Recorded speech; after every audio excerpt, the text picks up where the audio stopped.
One. Good afternoon. This is a public hearing of the Chatham Conservation Commission being held on February 9th, 2022, in accordance with the Massachusetts Wetlands Protection Act and the Town of Chatham Wetlands Protection Bylaw and Regulations.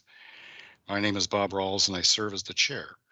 Hearings are broadcast live on Channel 18 and are also recorded from the on-demand archives available on the town's website. Today's hearing is being conducted via remote video conference, originally pursuant to the governor's emergency COVID order, and now under an order allowing remote public meetings through April 1st, 2022. The agenda and copies of documents for review today are posted on the town's website. To participants, after presentations by applicants and/or their representatives, I will normally ask for comments and questions from commissioners, then from any interested parties. Please remain muted unless you are speaking.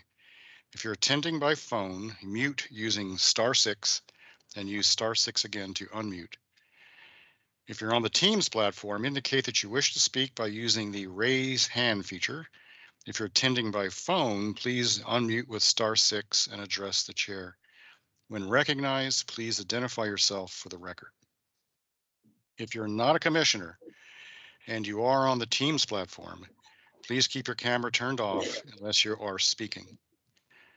The commission will now vote on each matter by roll calls so that we have a record of a quorum.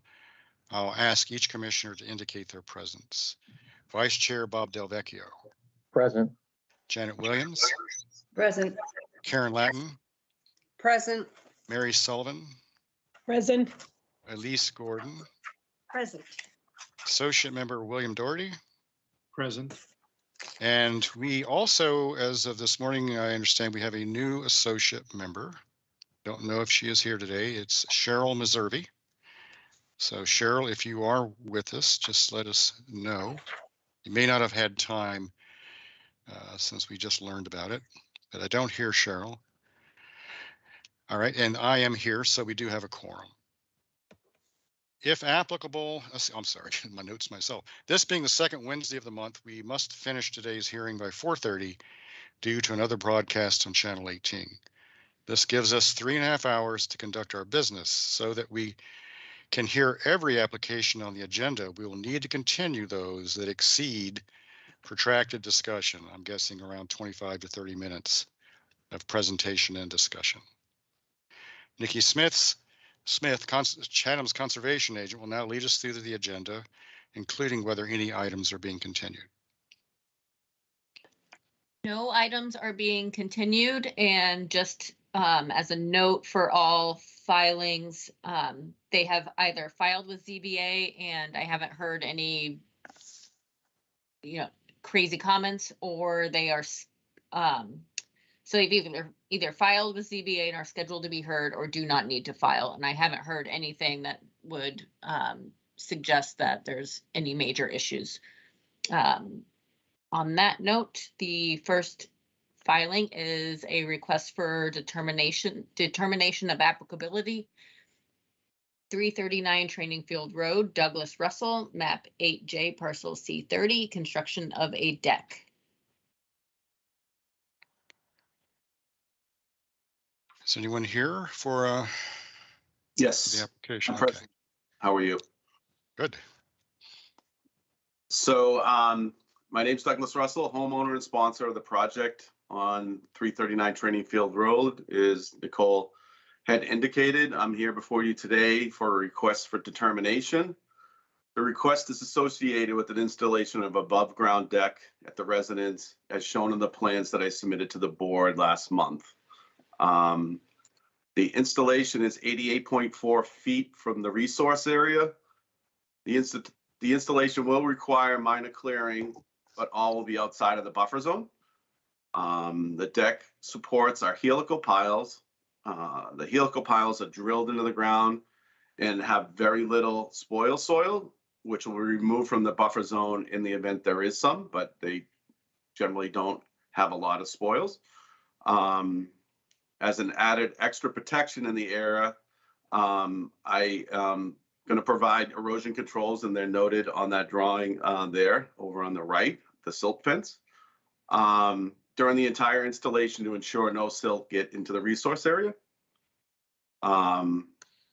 The helical pile installation will likely be done in one day, based on what I'm hearing from the installer.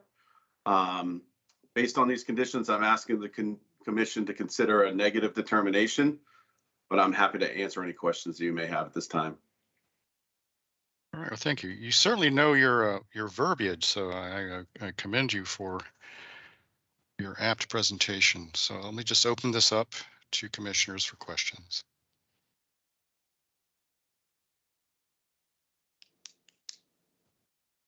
I had a quick question. Okay. This is Nikki. So Doug, when you submitted your building plans, it says 20 by 16.3, and our plans say 20 by 16, which is obviously not a huge difference, but I really like to have the plans be exactly the same. So do you know which one it is? Yeah, I honestly didn't see that in the civil drawing when he sent that, and it's 16 feet. I'm not going to do the 0.3 feet. It will be 16 feet. Okay. And I could certainly make that edit.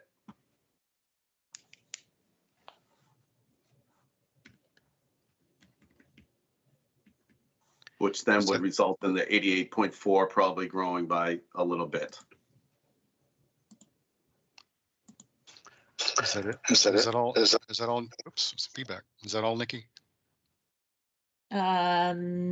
Yes. So there was only one shrub that was going to be removed. That's actually outside of our jurisdiction, correct? Correct. It's basically, if you're looking at the drawing on the left, you see where that 22.9 feet to the existing stair at the back of the dwelling unit, there's a small bush right behind that. Yeah, right there.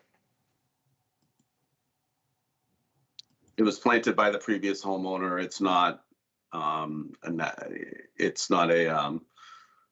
natural grown thing.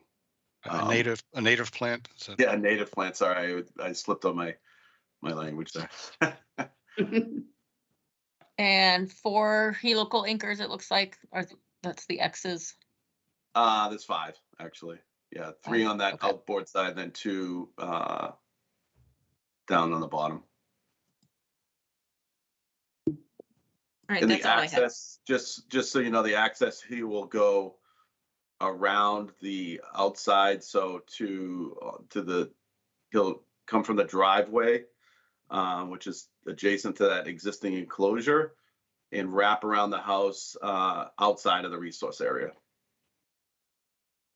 And all the work can be done from outside the resource area.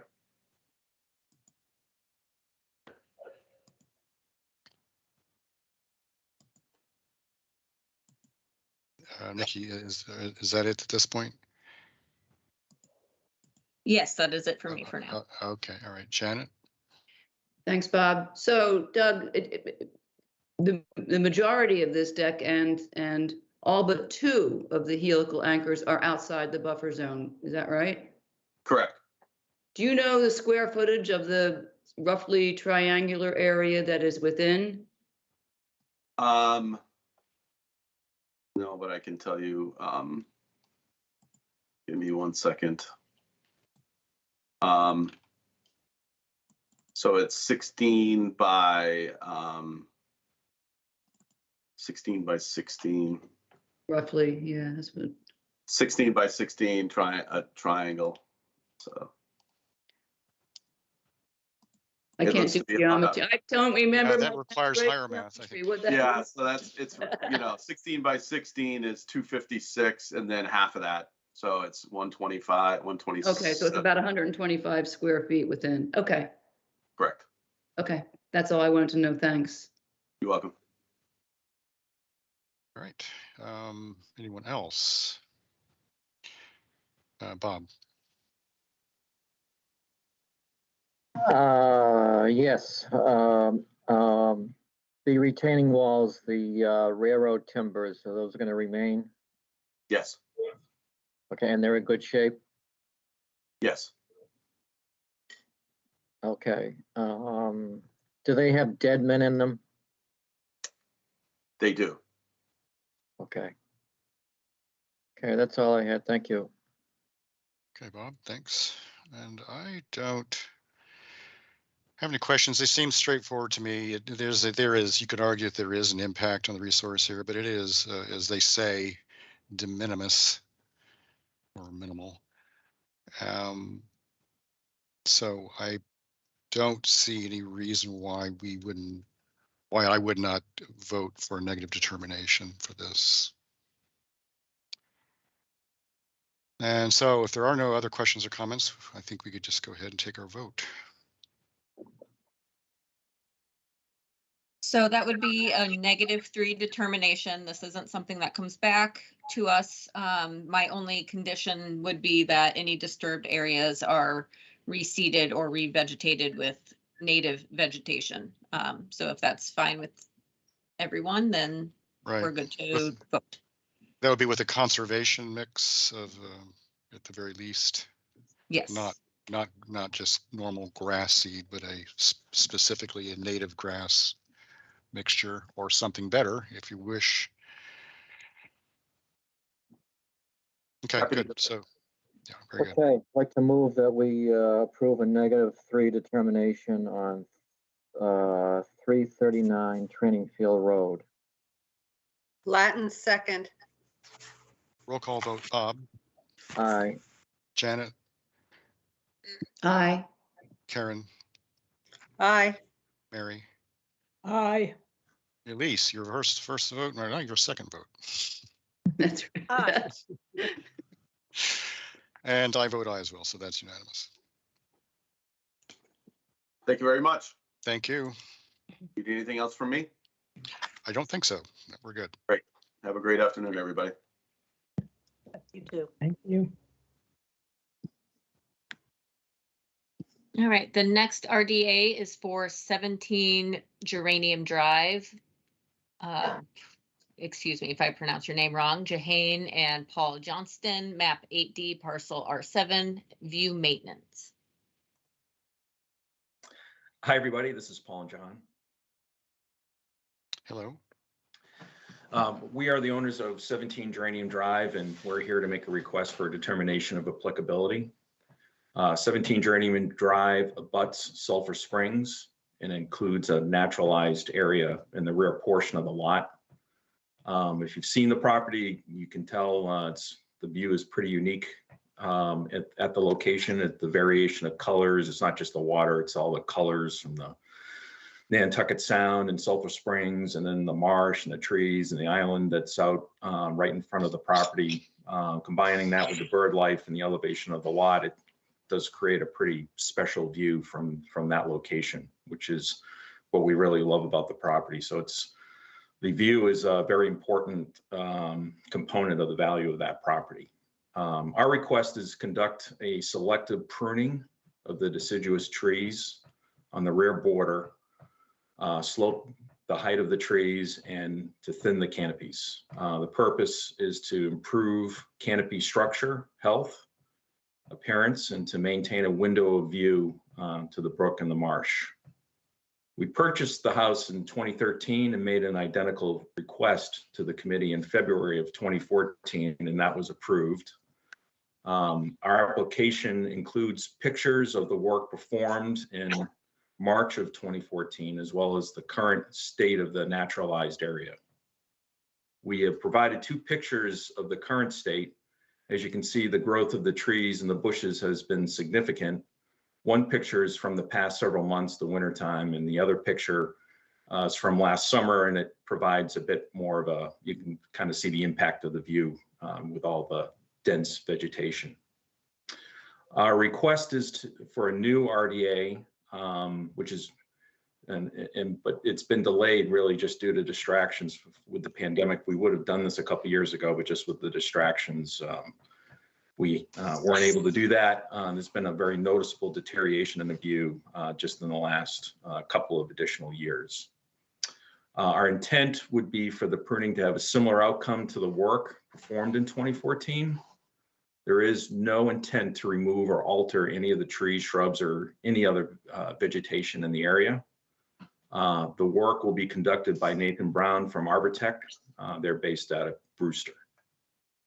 As part of the discussions with this RDA application, just as we were getting ready to submit the application, we were really advised it's best to move beyond this RDA and move towards more of a notice of intent. Since that conversation and since we put our application in, we have communicated with JM O'Reilly and Associates to create a site plan. And John O'Reilly actually developed the existing plan, which is admittedly an older plan. It's probably almost about 18 years old, I think. But he developed the existing plan that's included in the application that you have. And that was included in the application in 2014. JM O'Reilly and Associates has a 3-month backlog. Therefore, our request is to have this approved so that we can proceed with the pruning and accomplish that this winter prior to any nesting or season or any other concerns that the commission might have, and then to proceed with the steps for the notice of intent.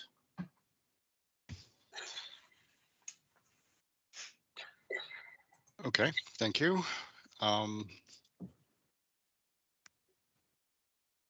So just to be clear, you submitted an RDA for the pruning, similar to what the pruning that was done in 2014. But then, based on the conversation, I think with Nikki, you were told that perhaps an NOI would be a better way to go on this. Is that what your understanding was?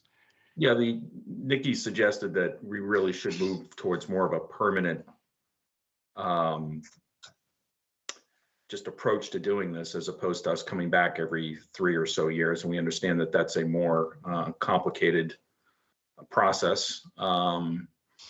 And we're moving, we had planned to move forward with this, and as we were submitting it, at the town hall, we were told that really we should move towards that. So that's when we started to make the phone calls. So we understand that it's best to move in that direction. But in the meantime, what we're hoping is that we could at least get one round of pruning done. Of course, you'll be able to see what happens with that, and we're not going to do anything we shouldn't do with that. Otherwise, we're never going to have the notice of intent. And that we can then come back sometime over the summer, if that's something that you require, or in the fall, and we can get that approved and move forward from there, or hopefully get it approved. So what would you envision as being different about the NOI versus the pruning that you wish under this RDA? We're not looking to do anything different. Our understanding, and correct me if I'm wrong, was that it would just be something that would continue. We wouldn't have to come to the commission every 3 years to ask permission again. And that was my understanding. And Yeah. Correct me if I'm wrong. Oh, so you're wishing to establish a permanent view corridor through the NOI. Correct. Okay. All right.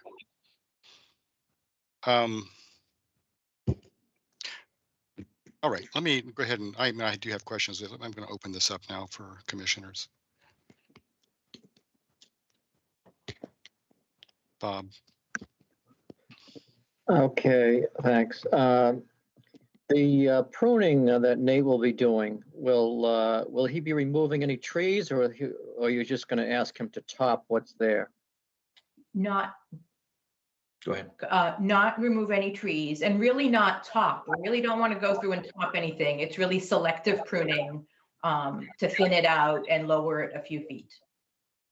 Okay, so so he's not just gonna take a chainsaw and just level everything so you can have a better view. He said he's actually going to be doing some selective pruning.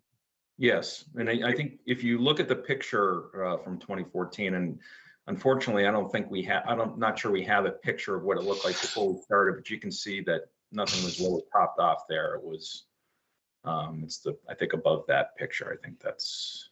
Yeah, that's very important to us. Yeah, right there. These are the pictures from, I'm sorry. No, that's current That's state. current state. I think is there another picture up above that? Yeah. So these pictures here from. That's oh, also current state. Sorry. sorry. There's one that says after pruning. Oh, those are the ones that are upside down. Yeah. Yes. Hopefully you have a copy of that. Yeah, I do. I do have a copy. That's But I fine. think if you take a look at that, you can see that there was some real pretty careful pruning there. There's nothing that looks like it's being topped off there at all. And that is really the intent. Right. And again, what we were trying to get to is we like to see the island, which that is actually a little island out in front of beyond the trees there. And we like to see the waterway that comes out of Sulphur Springs from the right side and moves to the left into the marsh. There's a lot of bird activity and things such as that, and it just creates a much better view. Yeah. There's osprey out in the marsh and everything. Okay, and forward of the trees that are going to be pruned, it looks like an old mitigation planting in there. Some native plants are in there. All native plants. Yeah, and there's some I think vines on those growing. Maybe when Nate comes over, maybe he could remove some of those vines. Yeah, on the plants. if you see the more recent pictures, we really invest every year. We have someone remove the vines. You would not believe. It's a struggle. It fills a large dump truck every year at the vines that come out of that. So we stay pretty active on that every year. It's quite a task. It's already been done late this past fall. So if anyone in the commission wanted to go over and see what it looks like now, you can see that it looks good. Mm-hmm. Yeah, there's some, I noticed on the inkberry and maybe some of the other plants, there was some invasive vines growing on them. Yeah, it's pretty crazy task. Just struggle, yeah. Myself, and it's unbelievable, the work that has to go in. That's been the big surprise with the house, is the work that goes into maintaining this area. Right. The vines are tremendous. Okay. I don't have any other questions, Bob. Thank you. Okay, Bob, thank you. Who else? I guess, well, since I don't see any hands up, I will opine. I guess when I went out there and looked, two things struck me. And that is, one, this picture that you submitted doesn't show the really quite spectacular view that you have to the right of the picture that's there. I mean, I took a picture of my own. It is an impressive view, no question about it. So, in and of itself, it didn't occur to me or strike me that it was. My impression was you had a great view without this work that you're asking for. So I'll just say that, and we'll move on from that point. The other point is that when I looked at the trees that you wish to lower, I couldn't see how you could achieve something similar to what you achieved in 2014 without tree topping to some degree, because the trees are bigger now than they were in 2014.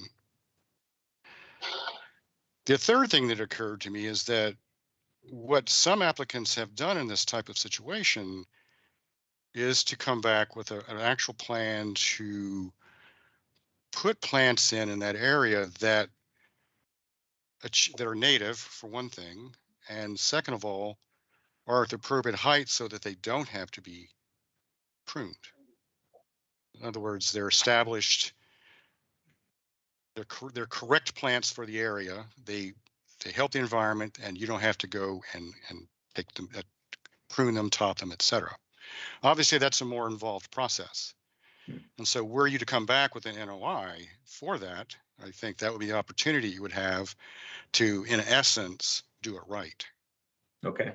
So what I'm concerned about with this particular application is that, well, I already mentioned the fact that I think it's hard to see how you can do it without topping.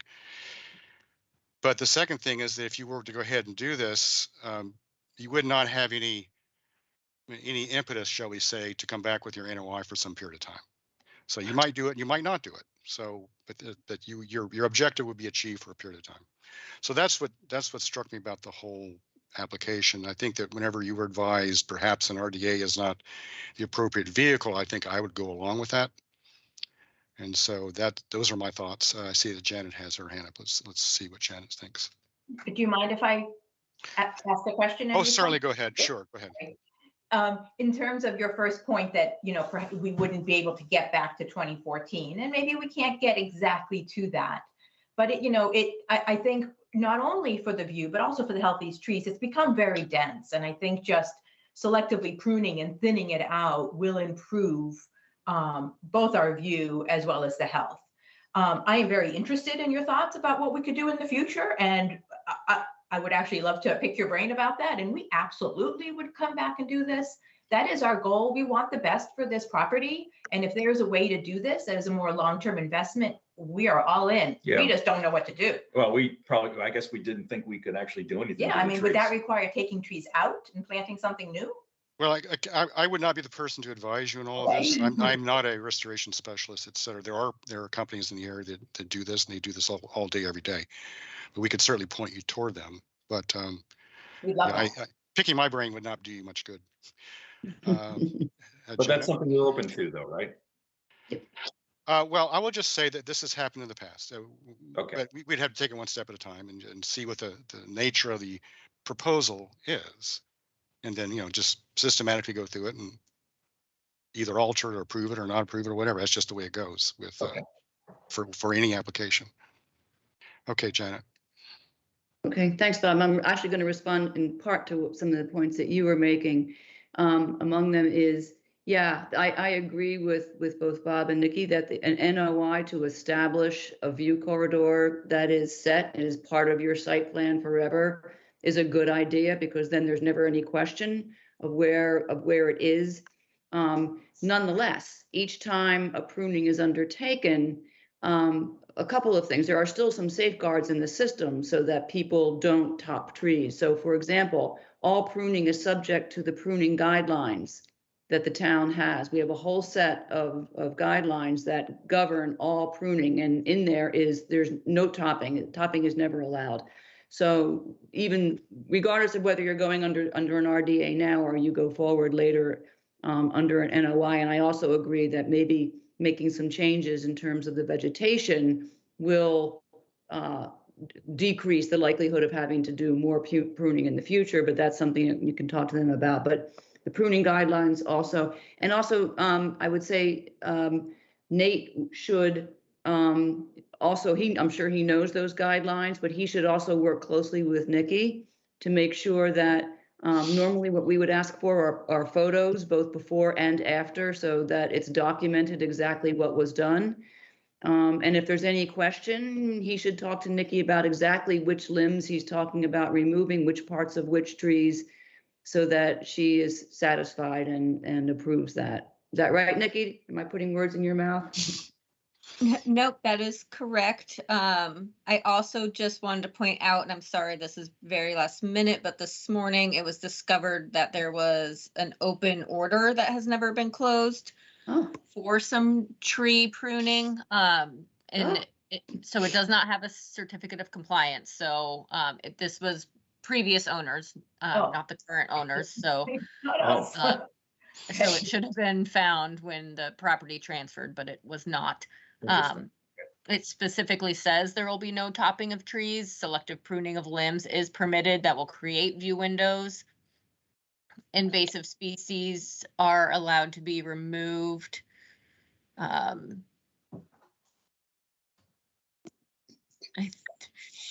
think that's about it. That no new lawn, no herbicide, pesticide. All native vegetation seaward of the grass line shall be allowed to naturalize. So I think that's what Bob Del Vecchio is talking about as far as the vines are encroaching on that area. So that is something that would need to be closed out and then rolled into the new notice of intent. Nikki, you would help me with that in terms of how to do that? If you've contracted with John O'Reilly, then he would be very familiar with how to do that. Perfect, thank you. Nikki, this is an open certificate on an NOI. it's an open order that has no certificate of compliance on a notice of intent back in 2006 for Okay. Oh, selective 2006. tree pruning. It wasn't a bit of a view corridor, didn't have very clear plans, of course. But yes, it did say specifically no topping of trees Yeah, and just pruning of limbs to create the view window. that does complicate it a bit. Normally, we can't address work in an area that is under an open order. Even if it's a previous owner? Yes, it doesn't matter. It doesn't matter whether it's the same owner or not. So I think there are a number of reasons here to. I'm not sure that we can proceed with this RDA as it is. In my view, we can certainly take a vote on it. And especially since you're already, it sounds like you're in the motions of putting together an NOI for basically the same work. But it won't be prepared in time. We were really hoping to get it done this winter. And that is really for future. If we could just do some selective pruning this winter, again, the health of the trees, I think. Well, I'm not sure that, are you saying that the trees need to be pruned for their health? Well, I mean, they're very overgrown. It's very thick out there. I don't know. I'm not sure that that's, I'm not sure that that's the,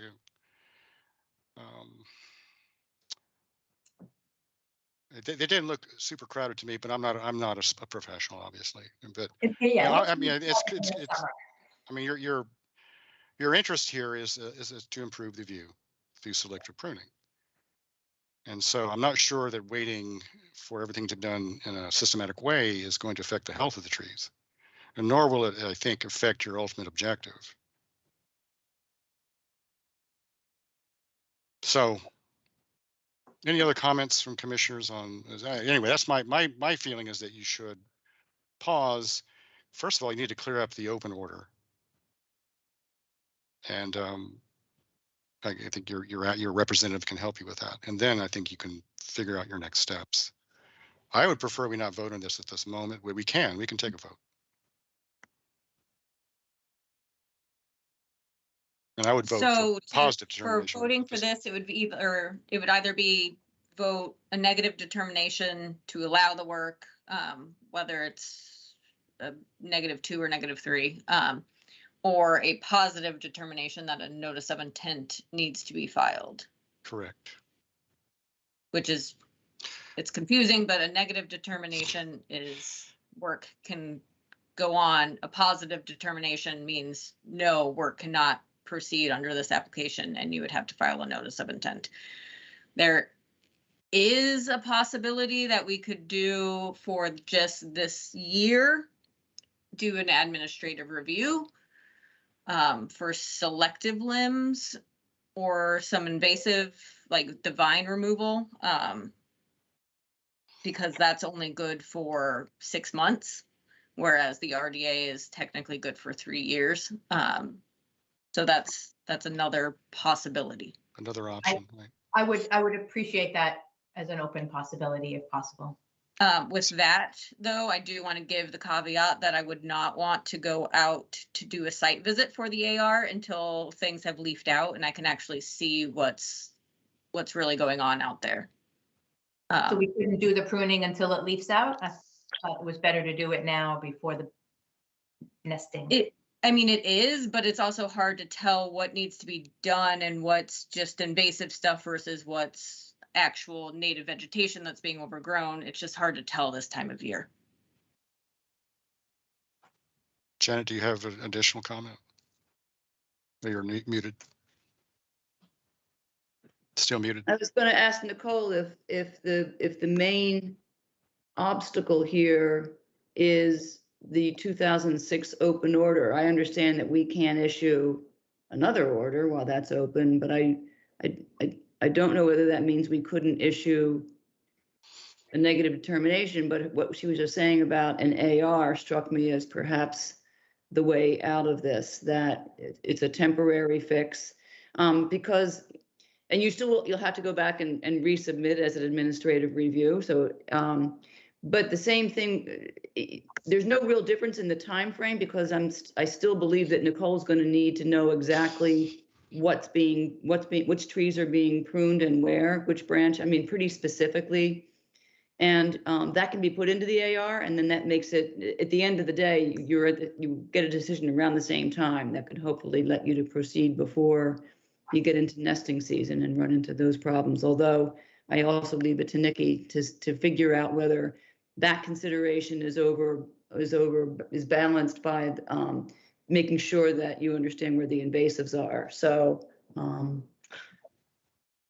I think the AR might be the right way forward, and then followed with a certificate of compliance and then the new NOI filing to get it all cleaned up, so to speak.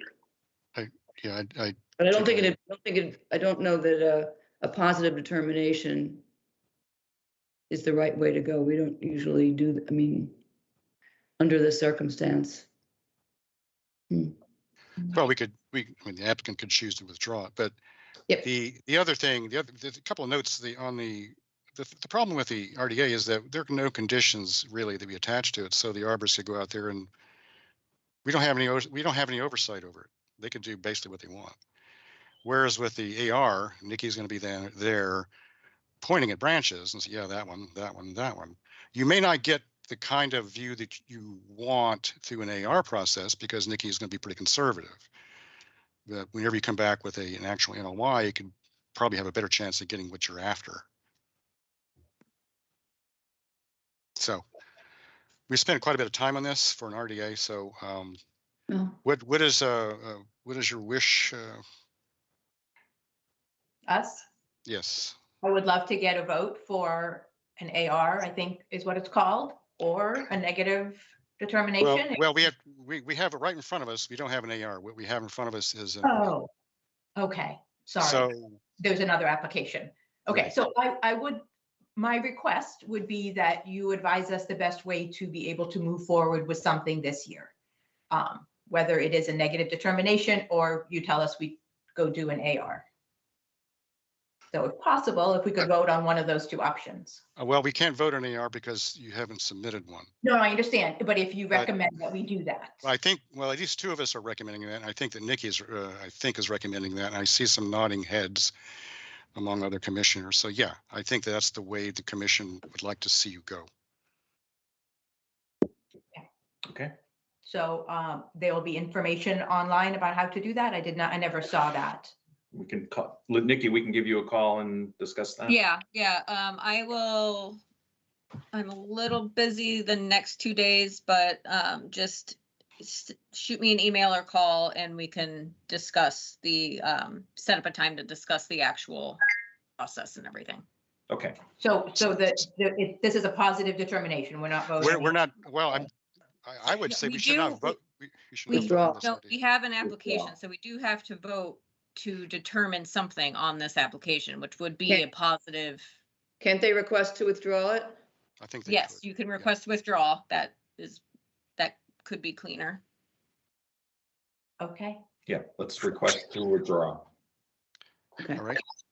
And do we need to vote on that, Nikki? Yes. Vote on the request to it. Okay, so Bob, you have your motion, which is a request to withdraw the RDA at this point in time. Okay, I'll make a motion that we request to withdraw the RDA on 17 Geranium Drive. Latin second. Roll call vote, Bob, Aye. Janet, Aye. Karen, Aye. Mary, Aye. Elise, Aye. and I vote aye as well. All right, so if the Johnstons could just contact me, I think we should set up maybe a 30-minute meeting in office, look through your whole file, try and clear everything up, and proceed with the administrative review, and then the future notice of intent. Very good. All Okay. All right. Thank you very much. Thank you. All right, next we have the notice of intents for The first one is 55 and 69 Linnell Lane, Pamela P. Kindler and Richard B. Doyle, map 16J, parcel 1A-R2, which is number 55, and 1-R3, which is number 69.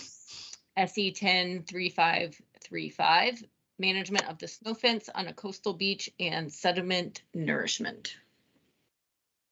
Good afternoon. Thank you for the introduction. It's Bob Perry with Cape Cod Engineering, working with Pam Kindler at 55L. If I'm coming through, would you acknowledge that for me? You're looking good. Awesome. Thank you. This property is also combined, the application is combined with 69 Linnell. About 4 months ago, sand drift fencing was installed with authorization through the Conservation and Natural Resources Department, with the understanding that the applicant would follow through with a notice of intent to address that activity.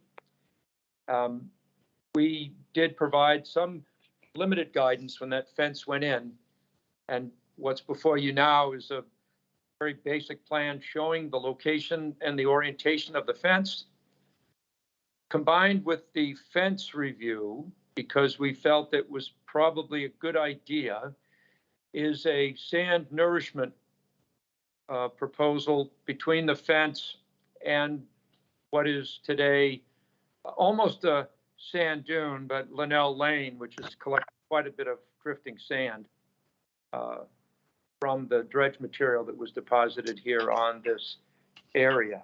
So the fence is doing a marginal job of slowing down the drifting sand.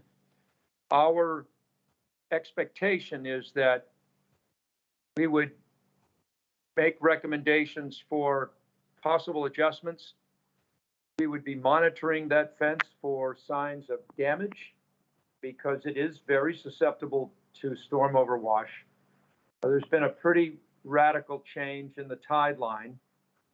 That sand is migrating pretty quickly. And we did file this application with Natural Heritage and Endangered Species. I have not had any response from them on this.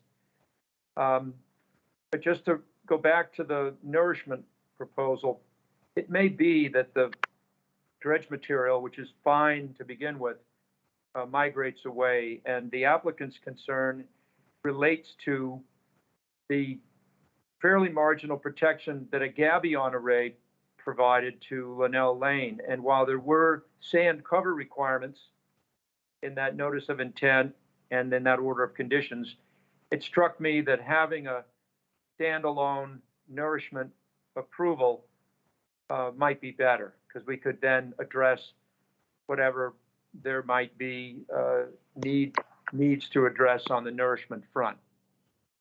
I think it would be, in the case of departure of the beach sediment or dredge material that's there, if there was a need to recover those gabions or to make an effort to nourish that beach, that would become the trigger. The applicant would absolutely need to approach the commission, tell you what our observations are, and then seek concurrence that nourishment was indeed necessary, and we would provide the sieve tests and whatever else was needed.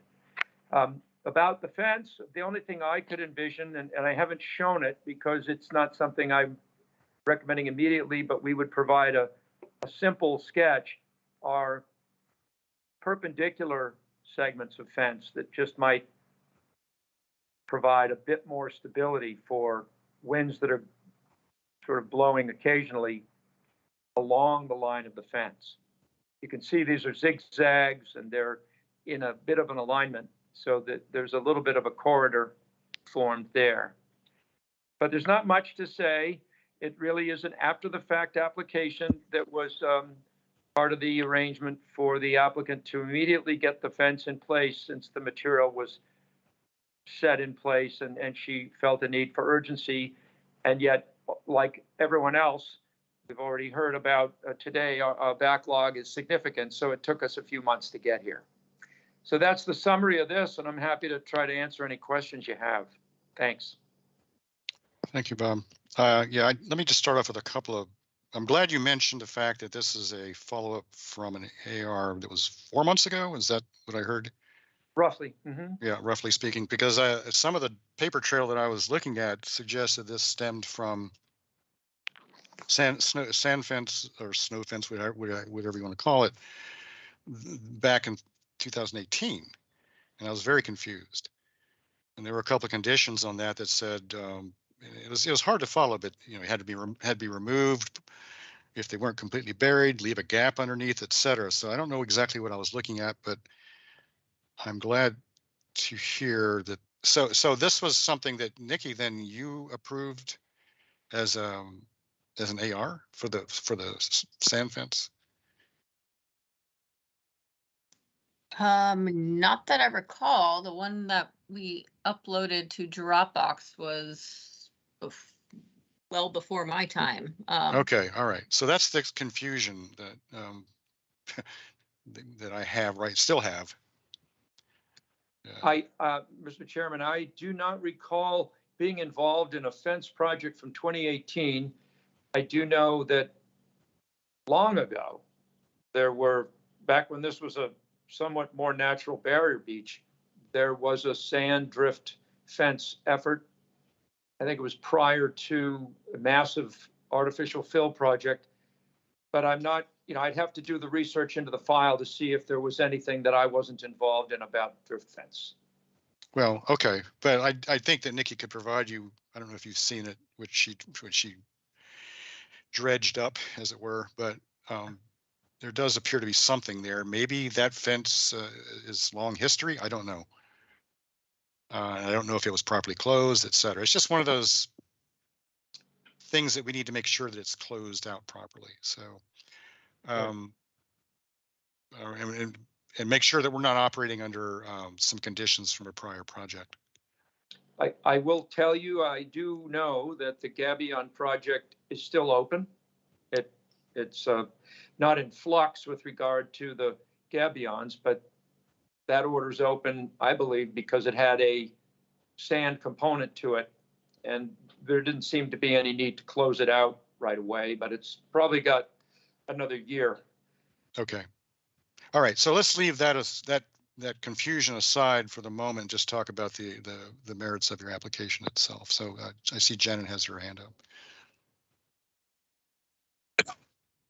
Thanks, Bob. I share that I did this. I had the same sense of deja vu and not really understanding the order in which things happened. We did issue an RDA back in October of 2018 for the installation of the sand fence and the installation of beach grass. And both of those were needed because, Nikki, can I share my screen? If that would be possible? Yes, no problem. Let's see if I can pull this up. I've got these photos. Let's see if this works. Okay, let's go with this one first. So this is roughly from that period of time. And the RDA, and this is for the benefit of people who weren't here then too. The RDA explained that as a result of the significant storms in March of 2018, much of the dredged material that had been deposited on this beach was lost. And Linnell Road, as you can see in this picture, is always at risk, was at that point always at risk of flooding. And so the first try was to install the sand fence to try to build back the dune and plant beach grass to try to stabilize the beach. And I'm going to stop again because what's happened though, and as you know, Bob, I mean, this is probably one of the most dynamic areas of town, right? The changes here are many and constant. So comparing that photo with the recent photo, all of this sand has accreted, and now we can see the sand fencing installed here. When was that fence installed exactly? Oh, that's a great question. I should know the answer to that. I believe it would be September or October. Okay. Of 2021. Yeah, that sounds about right to me. I think that's when I first started noticing that it was there. Yeah, it showed up in the Google 2021 imagery, so it was in before October. Okay, so part of what's changing here, it seems to me, is, and tell me if I'm, you're the expert, the engineer, I'm not, that the continuing breakup of the outer beach is moving a lot of the sand across, and it's beginning to accrete on this area on its own. It's not all dredged material there. I think looking at it, there's also some significant accretion that's going on just by nature. Well, I'll tell you, I actually don't think that the component from North Beach Island or the break is significant here because of the through flow current through Aunt Lydia's Cove. I only see losses, and I will be frank when I say I have not inspected this place for several weeks, but the observations that I've had are that the tide line immediately post dredge deposit of the most recent deposit was almost twice the distance from the fence that it is on the plan that you have. And I believe that it's probably less now. While the dredge material had a pretty good profile to it, it's being redistributed. It's being pushed back into that salt pond, not the salt pond, but that salt pond in the old harbor area. Right. And I'd be tickled if there was a meaningful accretion from the harbor in here. Everybody would prefer that, but I don't think it's a meaningful contribution. Okay, because that pond, as much as this beach to the outward observer has enlarged, that pond has really shrunk. So that could be exactly what you're saying, that some of that sand is going in that pond. It used to have a direct outlet to the salt pond, and it no longer has that. So Right. What role are the fences playing at this point in the location where they are? What are they doing exactly? Great question. I believe it's of marginal effect that will raise the grade in the area of the fence. And that could be as little as 1 foot. You can see in the upper photograph, and these are a month old or more, that upper first figure 1 is showing approximately about an 8-inch to 12-inch grade change fence line. You can see outward from the fence, there's the gravels that are left behind. The wind doesn't move them. And the only benefit to that, or I guess the significant benefit to that, is that moderate flood tides will be inhibited from moving farther inland. And any storm that's of any consequence will override any minor dune. And it's as you may know, snow fence or sand drift fence is somewhat experimental. You put it in with a general sense of which way the wind blows, and then you observe it and see if it's going to have an effect. You'll have a hard time harvesting a dune out of the wind if you do not have a transient sediment system. Because of the dredge material, we have a transient sediment system. And I will say that a lot of that is getting pushed farther inland than this fence. It's collecting on the road. It's collecting in the thicket of vegetation that lies inland of the road. And this is about all you can do to slow down the migration of the sand. And except we've had some pretty good storms, nothing major, not since 2018, but the fence seems to be getting through most of the weather. And I think that the applicant feels this is about all she can do with a little bit of adjustment to try to harvest a dune in that area. Well, that's my next question, because you can see in that top photo, and you see when you walk by, that it appears that the dune is forming in and around that fence. Is that the case? That is the case, and I think with a little bit of improvement, our guidance initially was that the fence be offset, that there's 2 rows of fence, 1 roll on each side of the posts, and that those lath pieces be offset so that it reduces the porosity of the fence. And it's hard to do. They did a pretty good job of getting that fence in there, but as I said earlier, I think a minor adjustment, a few perpendicular bays may be very meaningful. And that's really just a little bit more post work and a few more segments of fence, just to calm the wind depths flowing through the two parallel rows of zigzag fence. So is the fence intended to be permanent or temporary to adjust, to assist in the formation of the dune? I believe, based on my experience in this area, it is temporary. I think that the sediment that came in by the dredged activity is temporary, and we'll have to see. I think we'll have a pretty different scene over there in 6 months. Undoubtedly. It's just interesting from my perspective to observe the rate at which it's changing, and the, you know, if we were successful in growing the land a couple of feet between that fence and the gabion array, you know, that's just, say, maybe $10,000 or $15,000 in sand fill that the applicant doesn't need to purchase.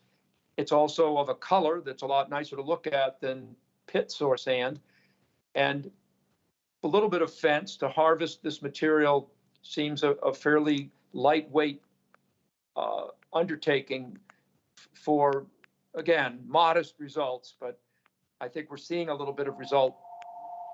So so far, it's not a negative. Okay, so when would you expect the fence to be removed? I think if we were getting regular rack material up against that fence, if we were at the top of the beach berm, for example, I think that would be a reasonable time to retreat the fence. Well, wait. I think we're talking about two different things. You're talking about removing the fence because it's it's either threatened or it's having a negative impact. And Well, I'm asking whether the fence can tick the box of job, mission accomplished, and be removed if it's not needed anymore. Oh, I see. I don't think we're going to get there. I mean, I don't mean to be pessimistic, but I believe that the sand will diminish and a storm will come in and the dune will become ravaged. And as I indicated, if we find that this fence is at the boundary of the tide line, the fence has to be either retreated or temporarily removed. And the application of the drift fence is only reasonably appropriate if it's accompanied by sand. And it might be in the course of time that off-site source material would be placed. There may be a need to place fence at that time, but I doubt it would be this off of the gabion. This was in response to the dredge material. If there's a blessing of another large dose of sand, I think it would be a smart thing to put the fence back. And I know I'm not being very clear, but if I summarize this, I don't see the fence being removed while there's a dune building up against it. Otherwise, you have to excavate the dune to get the fence out. Right. So the fence remains in place until the dune is ravaged by the tide and/or the beach is chopped away to the point that the fence would be inundated by the tide on a routine basis. So that brings a question. Do you know when was the last time this beach overwashed? I have some videos of that. I know it was, oh gosh, I'd have to get back to you with that. I have lots of videos from 2018. Yep. And I think we did have overwash. I'm so sorry to say that since our last storm, I did not see water levels as high as I expected. And I'm unable to tell you whether this overwashed, but I can check that pretty quickly. Okay, well, right, definitely 2018, because that's what led to, in 2019, the NOI and the order of conditions for installing the gabions to protect the road surface from I think erosion. This area was so starved for sediment before the last dredge work, which was, I think, late last spring, that this was probably overwashed severely, winter of 2021. But I'm gonna check. I'm sorry, I don't have. Okay, no, I'm just curious. And the last deposition of dredged material was last spring? I think that's when I have, I photographed that, and unfortunately, I just don't have the date in my mind, but I believe it was spring, no question. Okay, Yeah. okay. With that, I'm gonna have questions about the sand part of it too, but people have their hands up, so I'm gonna give up my time. Thank you. You're welcome. Thank you. Janet. I do want to make note that we are pushing our time limit on this particular discussion. So please, go ahead, Bob, and weigh in. Okay, okay, Bob. The road, Linnell Lane, as you mentioned, it's building up with sand. There's a lot of soft sand on it. I'm just worried that cars won't be able to pass over that because of the soft sand, especially if they don't have four-wheel drive. So how do we remedy that? Well, it certainly requires getting a little bit of headway. I haven't seen more than 6 inches on there, but it's pretty soft. And I mean, all of us that would love to go back out to North Beach with four-wheel drive, you can get down there readily, but not everybody has that. That is work that is no different than the surface maintenance that has been required for the last 10 or 12 years to recover the surface. I know that local contractor Ken McIntyre has been working, routinely to manage that road surface, and it is maintenance to the road, and a little bit of shaving of that material it must be a standard practice to maintain access. Okay. And what about vegetation, adding any vegetation? Great question. The order of conditions issued for the gabions and the renovation of the earlier segment of Linnell Lane allows for planting.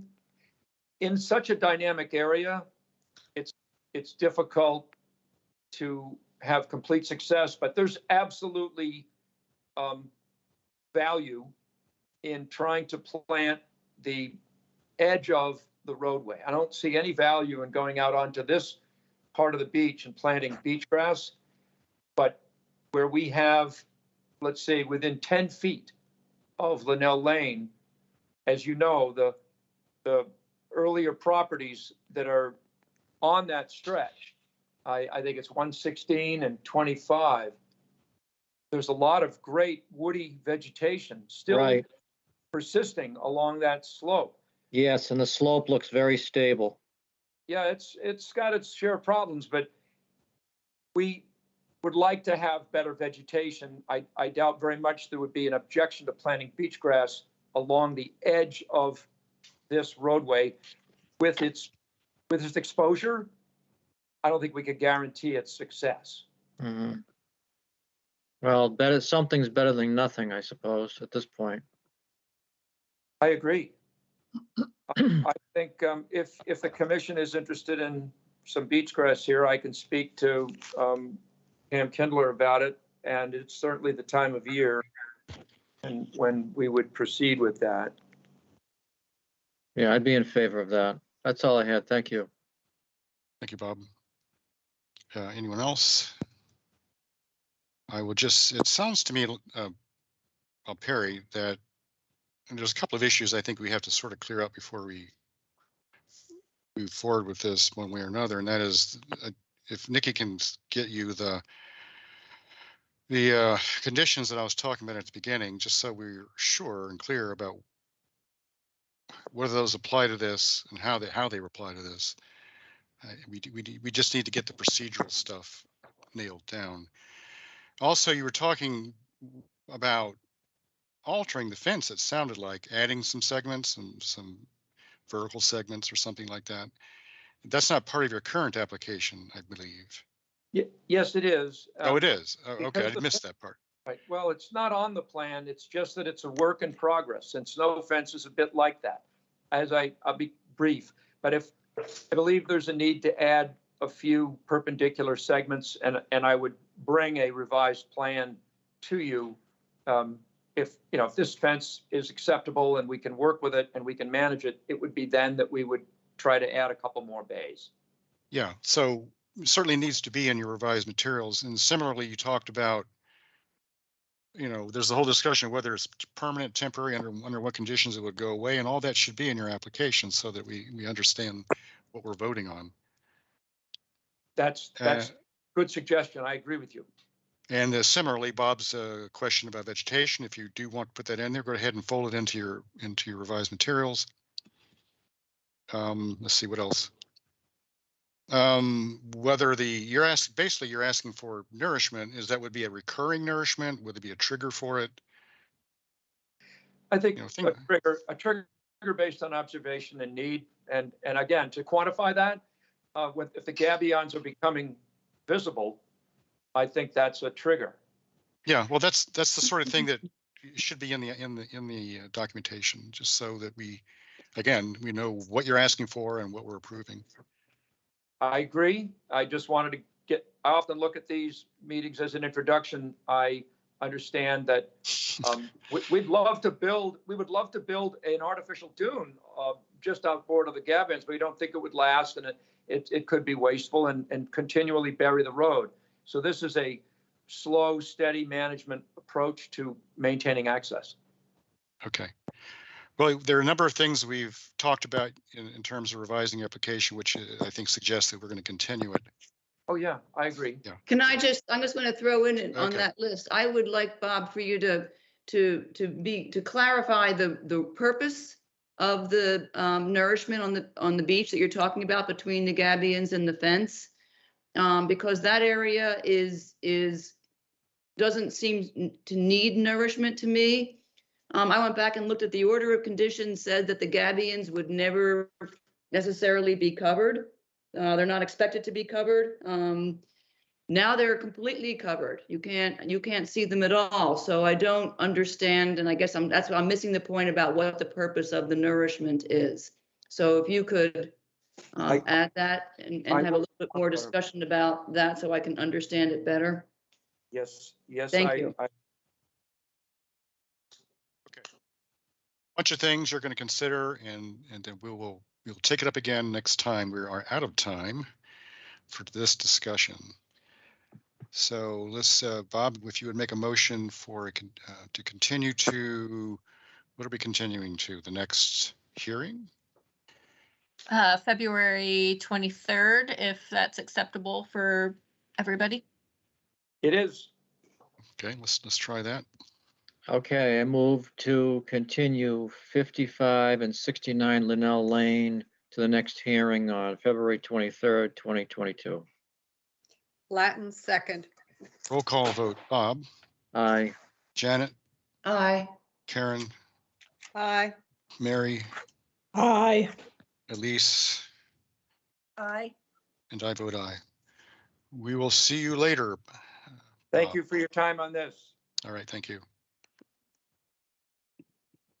The next notice of intent is 113 Sea Pine Road, Brian Gorzinski, map 11K, parcel 32, HC10, SC10-3536, beach nourishment and invasive plant remediation.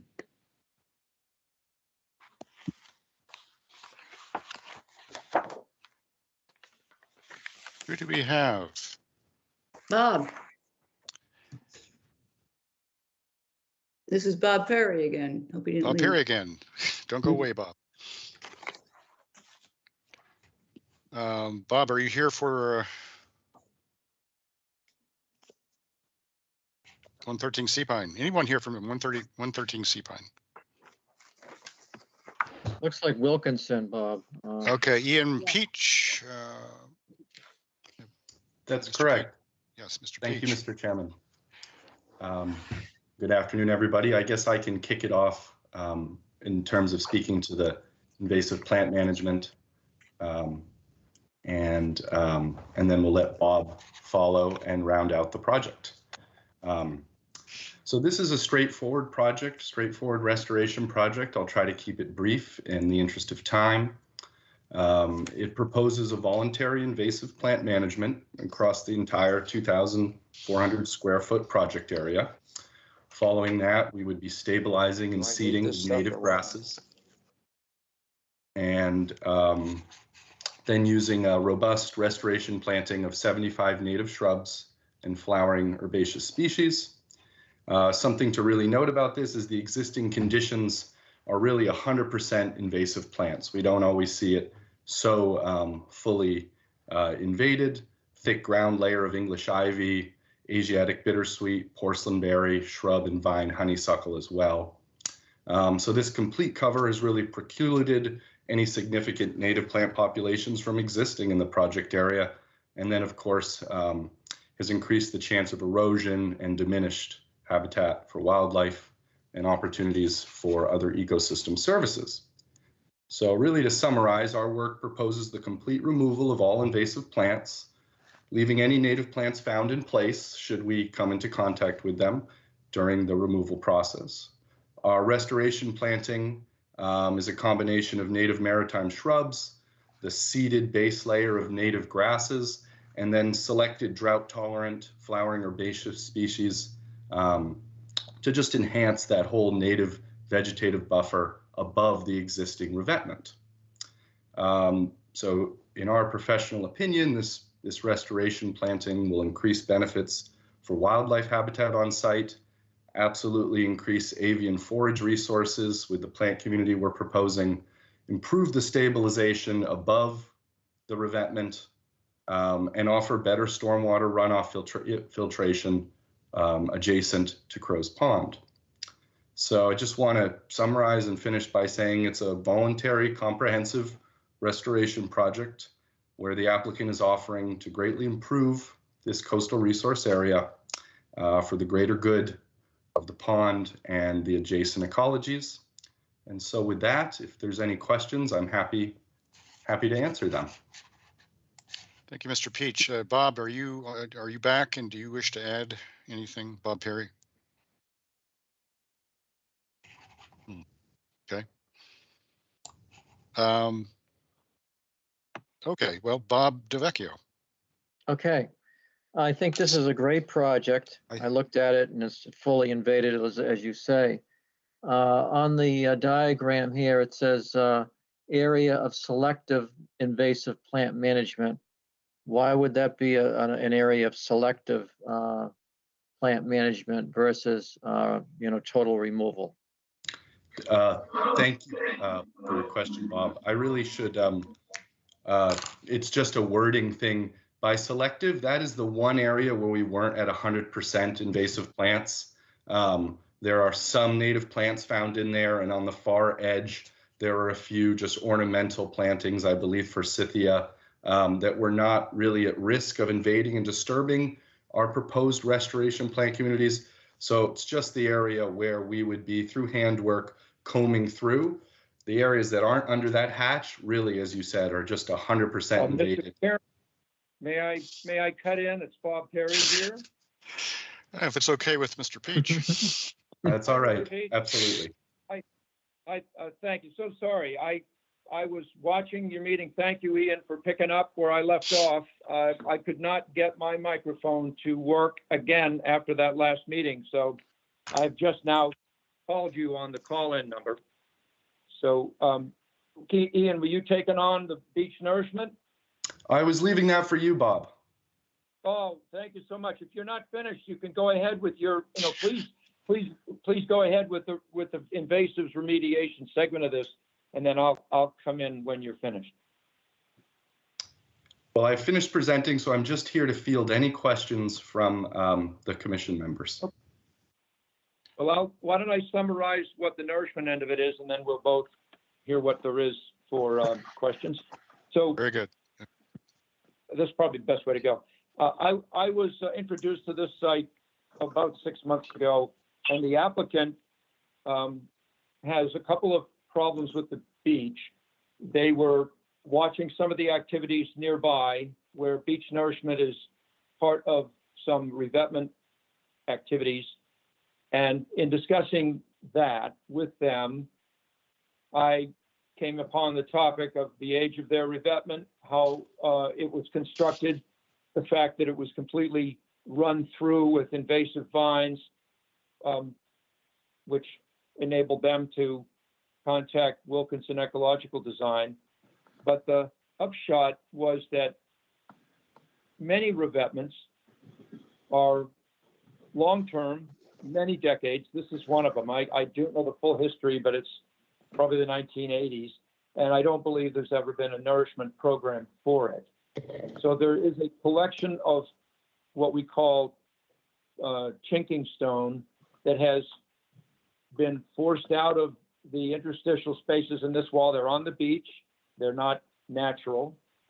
And the proposal that is the beach nourishment before you with this notice of intent is activity that involves culling out those cracked, broken stones, certainly not taking any of the natural rounded gravel, but to get those stones off-site. There's really no need to put them back in the revetment because they won't stay there. And then once that work is completed, to do a measure of beach nourishment that would initially bury the revetment and grade that a little bit out onto the beach. By doing it that way, the sand will be meted out more slowly into the general beach area, and it will be meted into the intertidal zone in a somewhat natural way. It avoids doing any work in the intertidal zone. I did speak with your agent, Nikki Smith, in advance, and anybody coming to the property would immediately see, wait a minute, we've got some salt marsh nearby. And that's been the case with every project that I've been involved with here. And the salt marsh can be protected by two main factors. One is to stake it out clearly so that it's visibly marked. And the second factor is the conscientious nature of the contractor doing the work, and they need to be careful. And the ones that I find myself working with are often very careful, and I don't see any threat to the marsh deposit. But I do see benefits to the beach by a measure of beach nourishment, and that quantity is 70 cubic yards across the front of the revetment. Whether or not that gets repeated would be a matter of judgment and monitoring. There's no proposal for coming in, say, exactly a year from now with another load of fill. So it is an effort to, in a measured way, to get a sediment dose back to the beach that would have likely been donated by this land if it had been eroding for the last 30 years. The access for this is from there's a little association in a public area to the north of the site. I've spoken to the adjoining property owner to the north. She's fully cooperative with transiting her segment of beach, which has no vegetation where the transport location is, so there's no vegetation to harm. And where there is vegetation over at the access point, that would be matted so that for this relatively temporary period, which is probably on the order of hours, much of a day, I think it's safe to say, owing for the tide, that area would be burdened by some mats, and then that would all just be taken away with very little impact.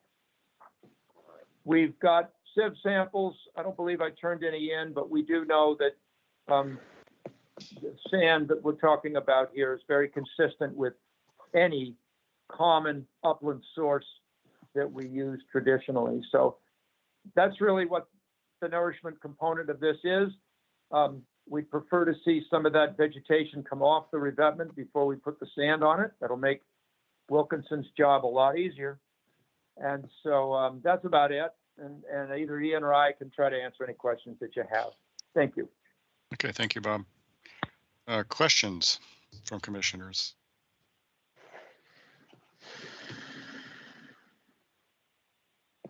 We have Karen. I have one question, and on the plan, you say existing native roses to be transplanted to restoration planting area. Could you tell me how many you think there are there that will be transplanted?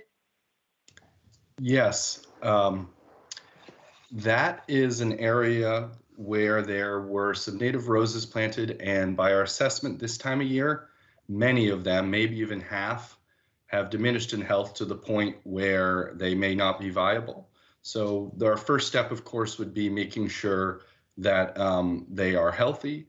And the idea is they were just there with just a underlayer of moss, maybe let's say somewhere between 12 to 20. It's hard to know exactly. And so we would kind of be mixing them in. So it's not just a monoculture of roses. That area would then get the native seed mix as the base. So you have that, 5 or 6 species of native grass and other herbaceous species. So the roses are staying in the plant community.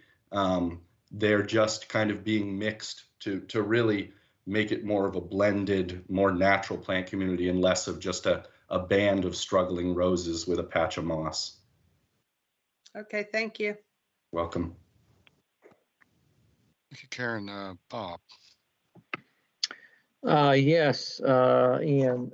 So anyway, we were talking about the selective invasive plant management area. And there's a lot of English ivy in that area. So can you selectively remove plants, like English ivy, et cetera, and leave the existing natives in there? Absolutely. The goal will be that if you came to that site and looked in that hatched area, that there would be no invasive plants in the area. It's more that the approach has to be a little bit more handwork and selective because of existing plants. So things like English ivy would be managed.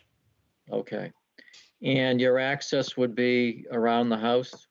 Yes, we're going to mat the entire way south of the house, to very little disturbance. And, it's really a straightforward, very easy access. So we'd be quite efficient in our work. Okay. And the English ivy and some of those other invasives are very persistent. How do you plan to permanently eradicate them?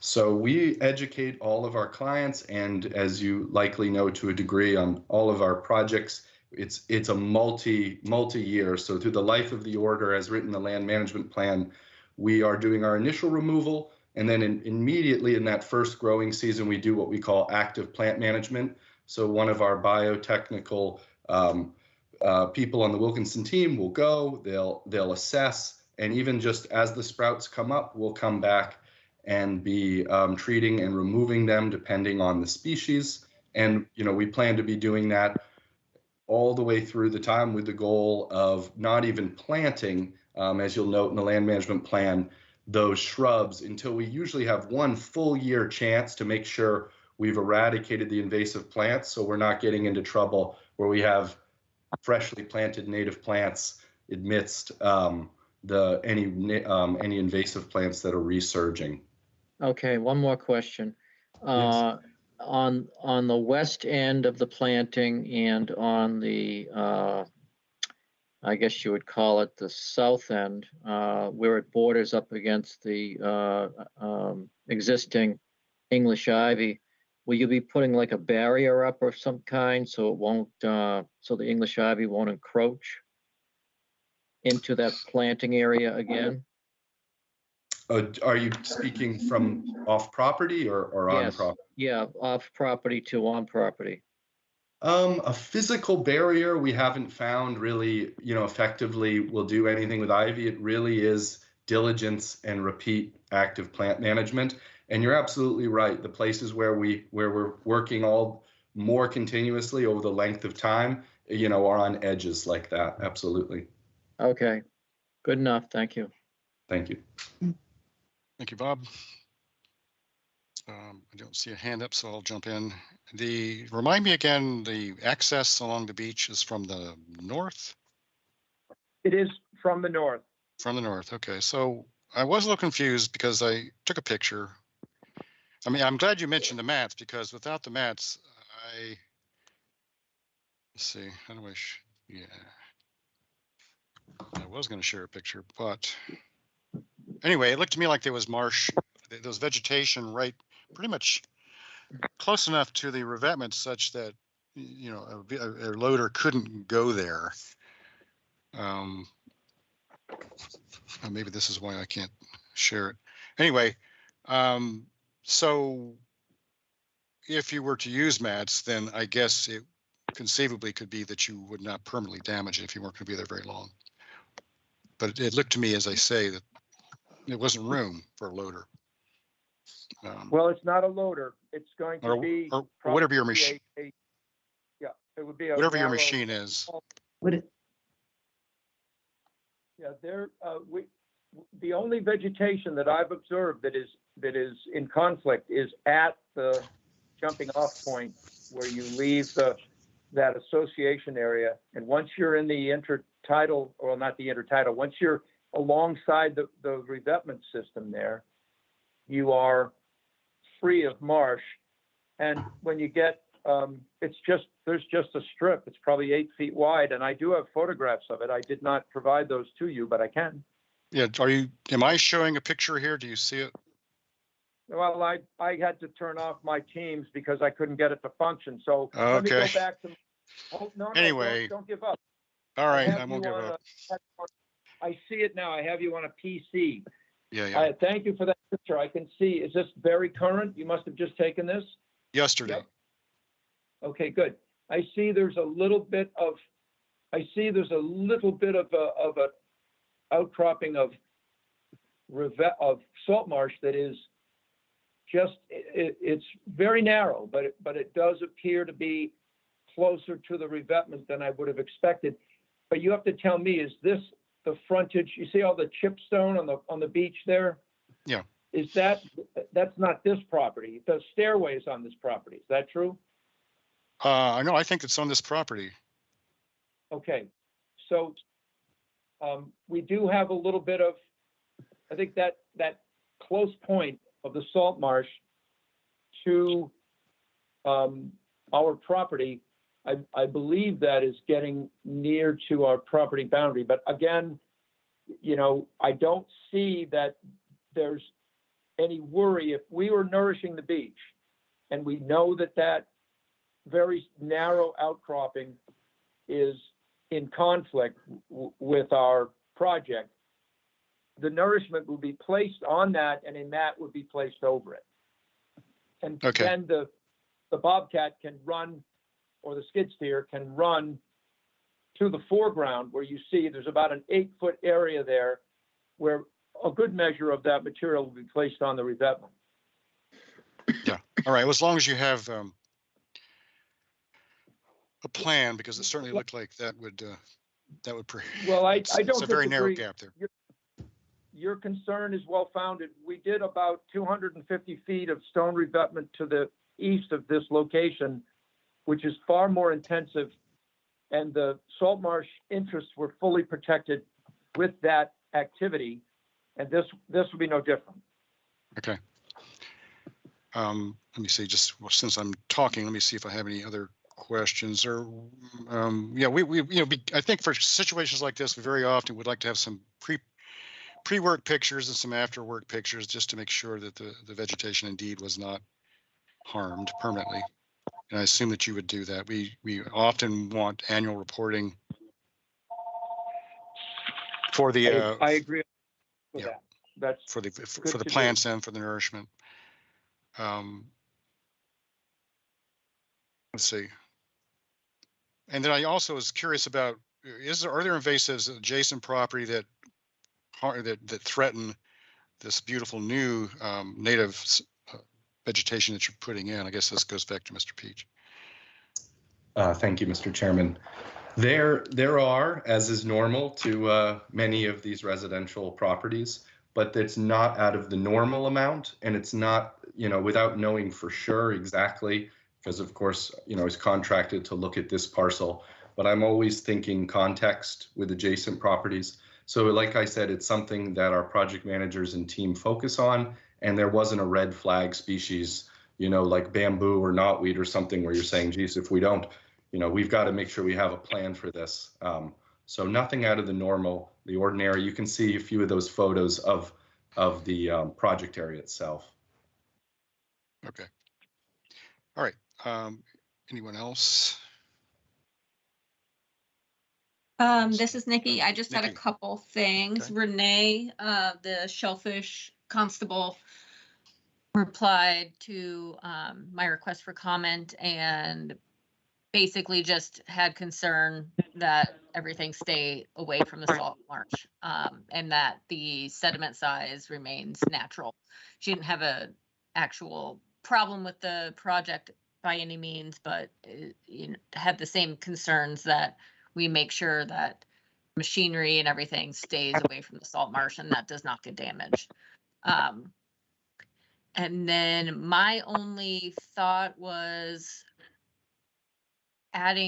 this is a good potential to add a better vegetated buffer strip. So it's probably a little hard to see where my cursor is, but where this lawn is, kind of make a straight line to the other end. I might be able to show you better on the site plan what I was thinking.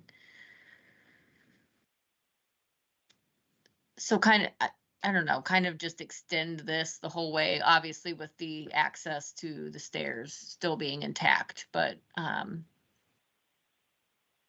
agree with the project. I have no issues with the project, but I always like to try and get as close to the vegetated 50-foot buffer strip that we can. And this seems like a good potential to do that. But other than that, I have no comments. Ian and Bob, do you have any rejoinder to Nikki's question on VBS, a more robust VBS, whether that's possible with this project? I appreciate Nikki's thinking on that. I think it's absolutely an admirable goal for many projects. I did think about this one. I don't think it's a great fit just in terms of really it's just maybe not appropriate here in the sense that this is fully volunteer. They're really taking on what I would consider a robust approach at a certain cost. And even, with that level of taking is quite substantial. With that level of addition would be quite substantial on top of what they're already doing, which I feel is, above and beyond. They're not asking to mitigate for construction like so many projects do these days. So, I think it's something to absolutely strive for. But from my approach, and I know the client would support me in this, they certainly weren't expecting or looking to do that, but are absolutely looking forward to improving edge to edge that project area. And I will add that the area where the roses are, that say shrubs on the plan and really light, that actually is become de facto lawn. So we are in some ways going to improve the whole breadth of the buffer that is existing, really right to the edge, where we were starting with a fully invaded, for all the reasons I articulated, degraded site. And I really think, although we maybe aren't getting as deep and as of a buffer as you could if you maximized it, I think with what we're doing, it's quite substantial. All right, thank you. Yeah, I do acknowledge the fact that it's a volunteer project and it's a nice one on the whole, but it always never hurts to ask the question. All right, any other questions, comments? I don't think we have much in terms of, if any, unless someone can correct me, changes to the application itself. We will have the normal conditions in the order if we do approve it that serve to protect the beach, protect the shellfish, and so forth. Yep. So we do need to move on, but I just wanted to reiterate that selective herbicides will be used, but in the order of conditions, no pesticide, no new irrigation, no fertilizers, no pesticide other than the herbicides used for the invasive management will be used. So I just wanted to make sure that was okay before we go on to draft it. But other than that, I think we are okay to continue to March 2nd unless anybody else had any issues to draft an order of conditions. Thank you. I have a question. I know we may be pushing up against a time of year restriction for the vegetation work. And Ian may want to address this. Is that the next soonest possible time we could have a draft order for this?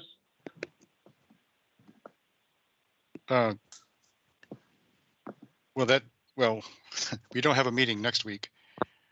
Well, And, in 2 weeks? that would Is be this the one of those next. Yeah, that Okay. would be the So we next- have That's it either then. February 23rd or March 2nd. Generally, we keep the orders of conditions to March 2nd or to the work sessions, which is the first of the month. Does the commission have a seasonal cutoff? Because if we have time, there's no concern.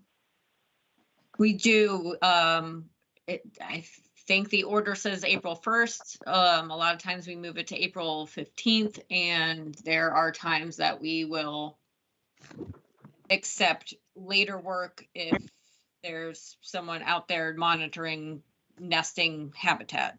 Okay,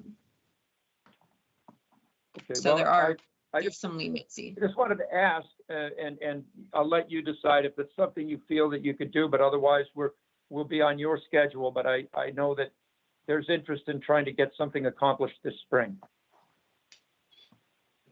So, Ian, for a March 2nd date for us to write the order, does that give you enough time? Well, Bob is right. We're always, looking this time of year to make sure we're not going into nesting season. This has already been thought of to a degree with the type of vegetation and what's there and the scale. It is the type of project where one of our professionals could work with Nikki on a bird sweep, protocol or just something, as she said, they have done in the past. If we were really coming up on that date. Frankly, I was expecting your working meetings typically being the first of the month, so I didn't really expect anything other than that. Good, all right. So, but if of course, if there's room, we always love to have, for the birds and for the work, we love to keep things moving and make sure we can get out there well before they're starting to nest. So. Okay, so Nikki, is a bird sweep sound doable to you? Of course, That sounds fine to me. the issue there, though, is if you find a bird, Yeah, then you have to work around Yeah.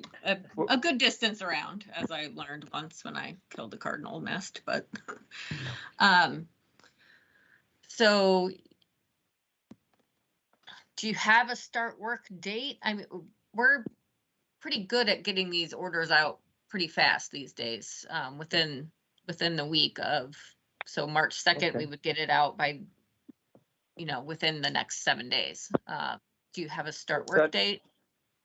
Well, that appeal term would be up around March 20. So if we could work, I think Ian's the judge on this far more than me, but if they can work till mid-April or a little bit beyond, that should be okay. Yep, I would agree that timing. I think that's doable for us. We don't have it pegged right on the calendar, but we'd love to fold right in from the approved order of conditions, into the process of work for sure. all right. So it sounds like we're going to go to the work session. Okay, I'd like to make We a can work- motion. I'd like to make a motion that we approve send this to the work session, 113 Sea Pine Road, for an order of conditions on March 2nd, 2022. Latin second. Roll call vote. Bob, Aye. Janet, Aye. Karen, Aye. Mary, Aye. Elise. Aye. I vote aye, and that is approved. See you on the 2nd. Thank you, everybody. Thank you. Thank you. Bye-bye now.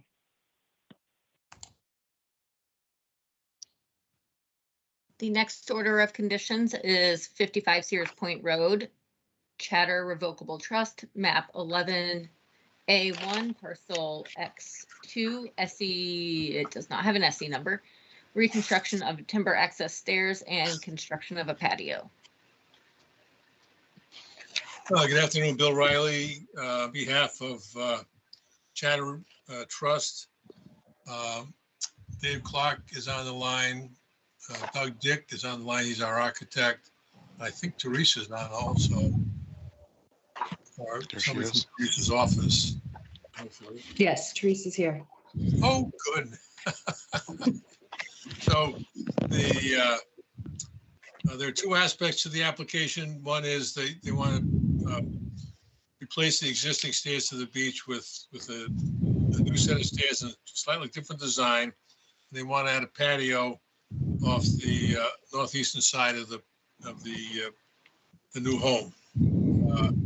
So I'd ask Dave Clark to go through the staircase aspect, and then Teresa can deal with once Dave's through with that. Good afternoon, David Clark on behalf of the applicants.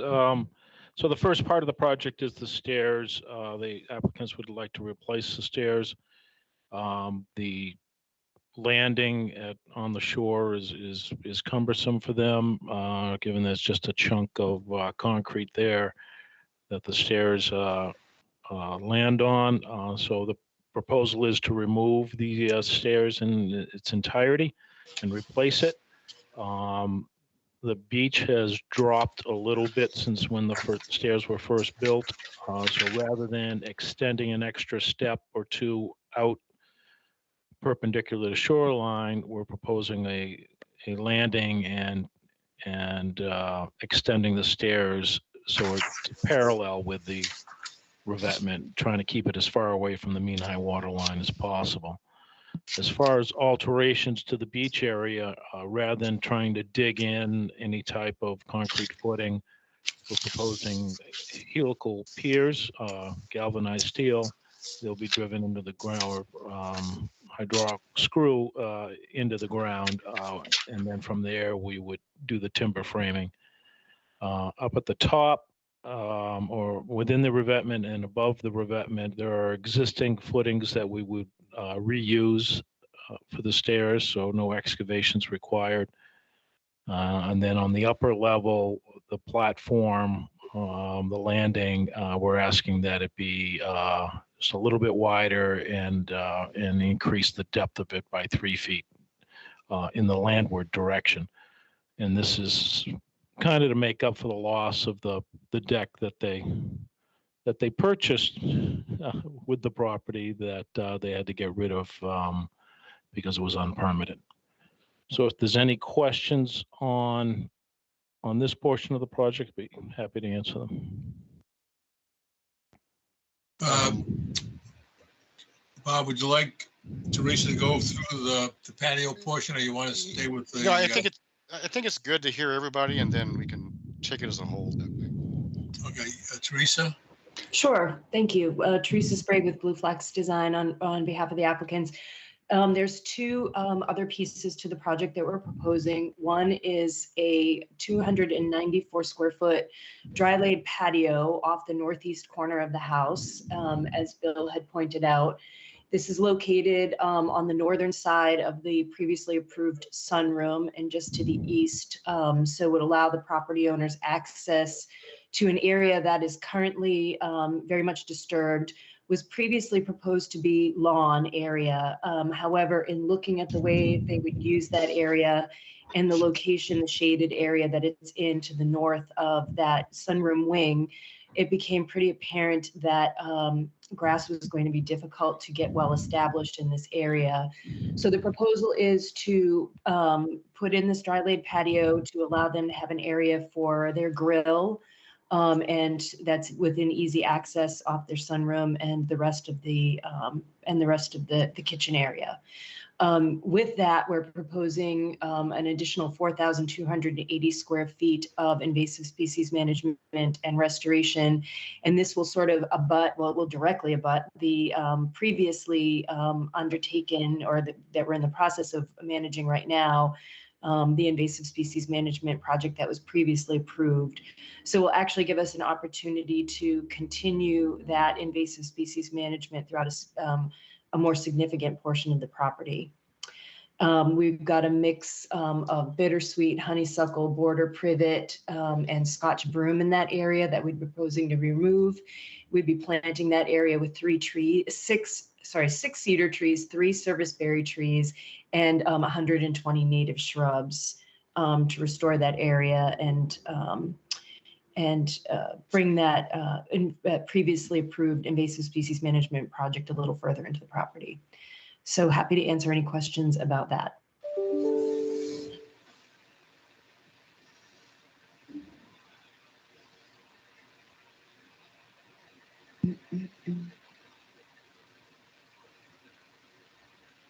I'm sorry, Bob, I think you're muted. I'm not sure if you were. Thank you. Yes, Bob. Yes. Teresa, do you know anything about the dry laid patio, how that's going to be constructed or not? Yep, we can provide a detail on the construction on that. So it will be basically laid in a gravel base with sand and then blue stone laid on top of that. So it will allow water to percolate between the joints. Good, okay. And there's some sumac close by. Did you see that? There is a stand of sumac. Oh, I'm using my mouse to that you can't see. There is a small stand of sumac in the area just off to the east of the sunroom area, I think it is. And so yes, there is some sumac in that area. Okay, you planning on keeping that? We are planning on keeping that, yes. Okay, and there are a couple of pretty beaten up cherry trees. You could plan on keeping those as well? We were not proposing any native tree removal, just invasive vegetation. We may need to do some regenerative pruning, but otherwise they would remain. Yeah, they're pretty beat up. They probably could use some pruning, I would think. Okay. And other than that, I don't see any problem with it on my end. But I think that's all I had. Thank you. Thank you, Bob. Karen. I just have a question. When I was walking it sort of in the middle of the grass between the beach area and the house, there's a metal edging sort of in the grass. Is that supposed to be demarking something, or what is that from? It is. It's so the previously approved plan, we have a significant area of meadow. So we were it was lawn right up to almost the top of the bank, with a line of invasive vegetation. And we removed the lawn in that area and have seeded meadow in that area. And that metal edging is to demarcate what's to be maintained as lawn up close to the house and what's to be mown only once annually as meadow. It's hard to even see it. And I actually didn't even notice a difference between the two sides. So I appreciate the clarification. Thank you. Yeah, we just seeded the meadow last season, so it's really in its first growing season, and we've been doing follow-up invasive species management throughout the area. So that meadow will definitely improve. We had a lot of black-eyed Susans come in last year, but we won't really see more of those warm season grasses until this growing season. Okay, thank you. Thank you, Karen. Janet. Thanks, Bob. I have some questions for David. David, the new stairway is proposed in the same footprint as the existing one, but is it proposed to be why wouldn't it be seasonal and have a bottom part that's removable?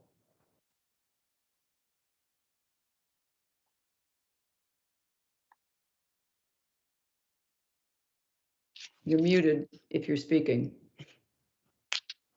We didn't consider it for the reason that the existing stairs seems to survive numerous storms over the years. I just don't, although it is a velocity zone, I don't see a need to remove it during the off season.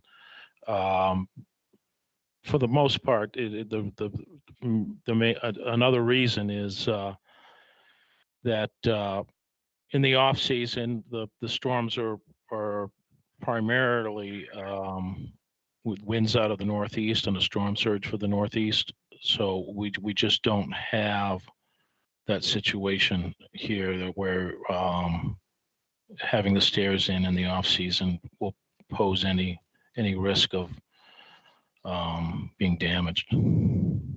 Well, I hear you, and I hear you about the northeast storms, but two things. One is that storms are likely, we know, to be intensifying as time goes on. And secondly, we've seen the effects of the storms that we've had so far this winter that have removed most of the sand nourishment that was put down last fall along parts of Stage Harbor and the Oyster River. So there is some significant storm wave activity in this area. So maybe that's a precursor of what's coming. So I would urge think about whether it should be removable, seasonal. The other question is, I'm glad you're going to remove the concrete block, but isn't it, this is an ancient revetment. As far as I know, this revetment was installed in the 1950s or early 60s by the Corps of Engineers, but it's never been nourished. And so isn't it likely that the dropping of the beach elevation is because the beach is starved for a sediment source? That's possible, but in the time that this has been here, I think it's just one step we need to add. So I don't think that's a significant change in 50 years. I guess it depends on when it happened. You know, if it's slowly over time, over 50 years, that would tell you it's relatively stable. Yeah. But I guess that's another way of saying, have your clients given any thought to the responsibilities of homeowners of waterfront property in a dynamic area and whether that includes taking on some responsibility for nourishing the revetment going forward? Dave, let me answer that. Sure. The owners of this property and their parents and their grandparents, have owned, and aunts and uncles have owned waterfront property in the Stage Harbor Oyster River complex since the 1920s. So they're very cognizant of obligations of coastal property owners, and if there were to be any dramatic change, they would certainly come back before the commission and propose beach nourishment. I mean, I think the beach, that's a beach where there's a lot of foot traffic.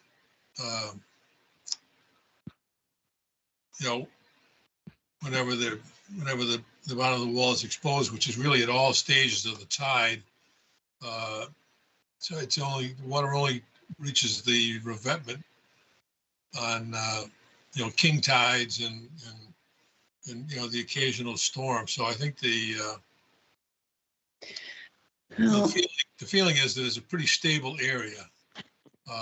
But they would certainly, if there was any kind of major event that could require beach nourishment, they would be back before the commission quickly to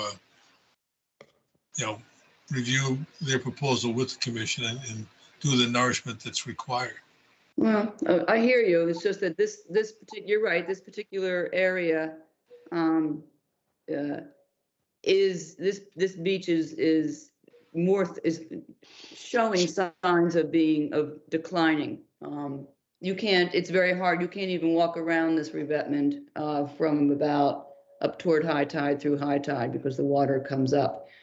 Nikki, can I just show a screen for a second? I also wanted to ask you about the scouring that's happened behind the revetment, so that the revetment is now a good 8 feet or so away from the bottom of the bank. And is there a plan for dealing with that? Because this is you can see the water is circling up and around the revetment, eating away at the bank behind it. What's going on with that? Well, is that, well, my first question is that on our property or is that on the adjacent property? No, this is your property. Pretty sure the revetment ends at your property. The property next door does not have a revetment. Well, we put Dave's plan back up. Yep.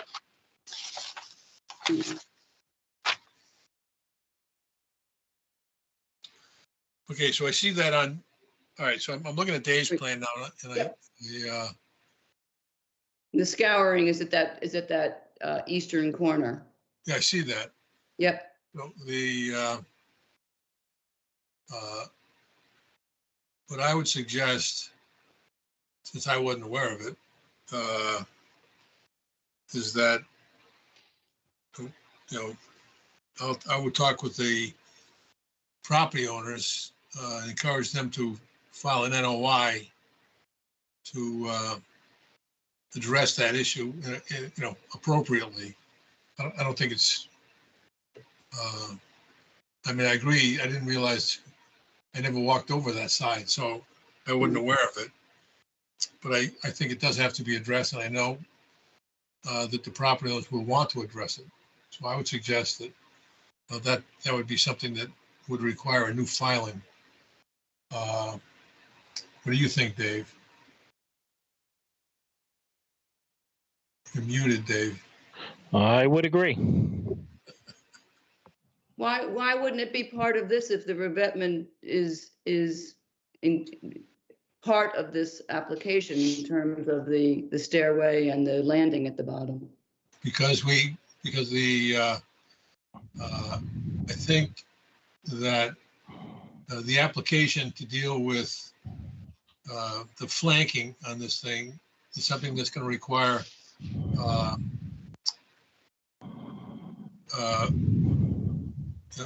probably a coastal geologist, in addition to Dave Clark, and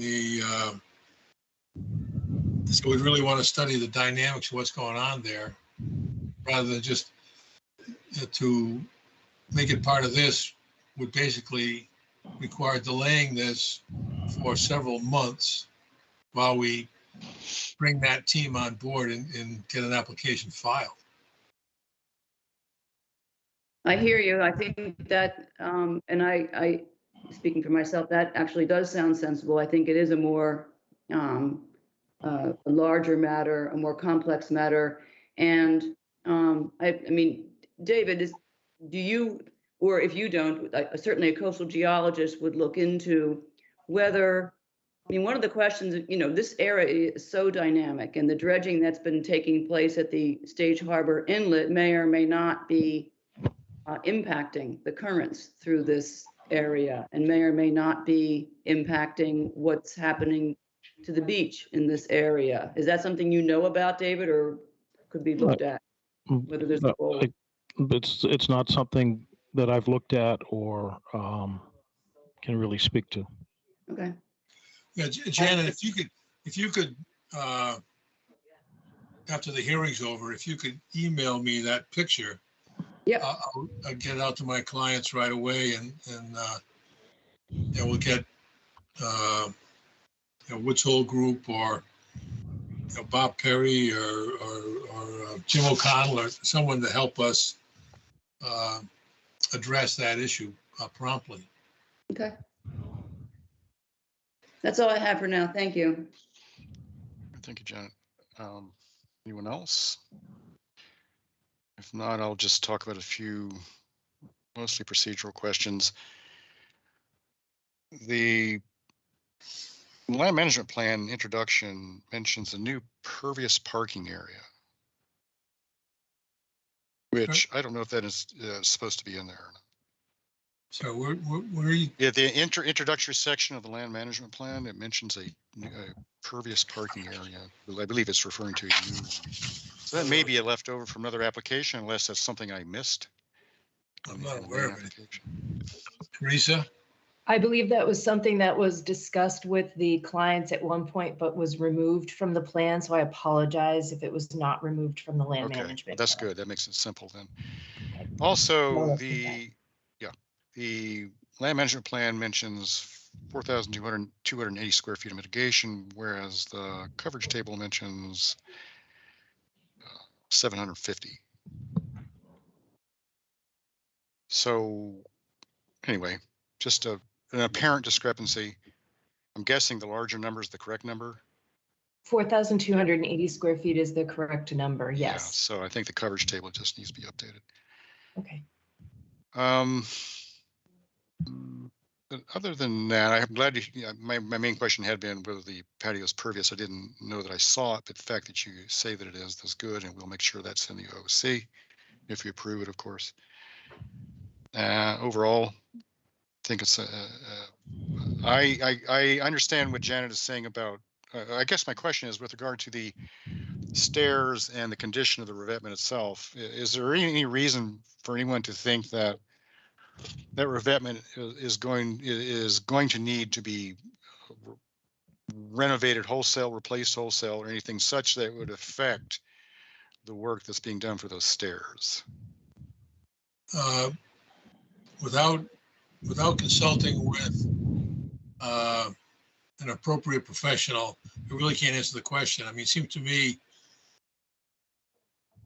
my casual observations of the revetment in the area immediately in front of the house, it's always looked very stable to me.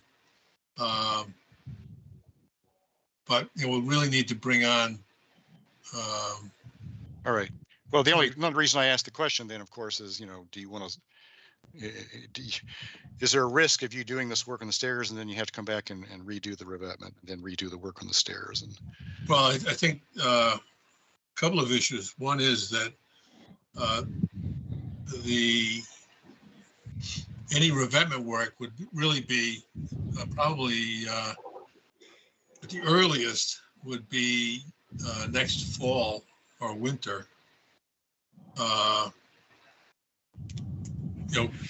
Given everybody's workload these days, just getting a basic appointment for somebody to come look at the property is going to probably take several weeks. And then we have to assemble the right team and then get to work on it. So okay, well, it's just, I guess there is going to be the risk then if we were to approve this, then the stairs. Well, I guess if Dave Clark might be able to answer. Do they want to use the existing posts that are located within the revetment? What have you observed there, David? There are concrete footings that we'll be able to bolt to, and likewise with the helical supports down on the beach. The stair section could be dismantled and reset after work on the revetment is done, if that happens. Yeah. Okay. Well, David, the question I had for you is what observations have you made regarding the concrete footings in the revetment area around those footings? I mean, is it stable or is it? There's vegetation around all the footings. So I don't see that they need to be replaced. I think they're quite stable. What's the revetment like in the area around the footings? I didn't look at the revetment. Okay. All right. Well, anyway, I think I Hmm. I do see somewhat separately the issues of this particular application and the larger question of work that has to be done in the revetment as a whole. So I personally don't see a need to couple the two together. So I don't hear any issues then from based on the questions that were asked that would hold this up, or even Bob, that can I just make one comment please? about Janet's notice, the thing she noticed? Okay. I used to rent from the house that has the path that goes right down near that area that Janet noticed might be an issue. And I do not remember the revetment being away from the bank. So just so everybody knows, that was 7-8 years ago though. Okay, so you're But we used that you're beach voting for the extension. fact that there has been a decline in the beach there. I believe there has, just Okay. so that everybody's aware. All right. So would it be appropriate then for when it sounds like you know, Bill and Dave, that you can be coming back probably with some sort of application to repair the revetment, but maybe that would be the appropriate time also to address what appears to be anecdotally at least, a decline in the beach elevation. Right, in the, I'm sure any proposal we come forward with regarding the revetment will provide for at least annual measurements of the beach height, so that that height will continue to be monitored as a regular thing moving forward. Right. Would that satisfy the commissioners in terms of dealing with the beach elevation issue, coming back, is coupling it with the work on the revetment? You're muted, Janet, I think. It's all connected to the revetment, and it makes sense to me that that would be its own project. I would just want to ensure that that happens. Yeah, and I think we will definitely want to see that. Yep. Right,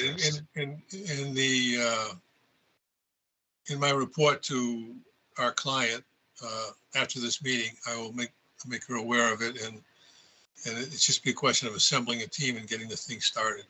Yep. Dave's got the on the ground engineering, so it's just a question of bringing on a coastal geologist to help us with the other information. Okay. All right. So I think we are ready for a motion. I don't think we're really expecting anything else from you on this particular application. So it would seem that we could go to the next workstation. Work session. We're going to zoning on the stairs on the 24th of the month. Okay. All right. Well, all right. So Bob, if you would. Okay, so I'd like to make a motion that we continue 55 Sears Point Road to the work session on March 2nd, 2022 for an order of conditions.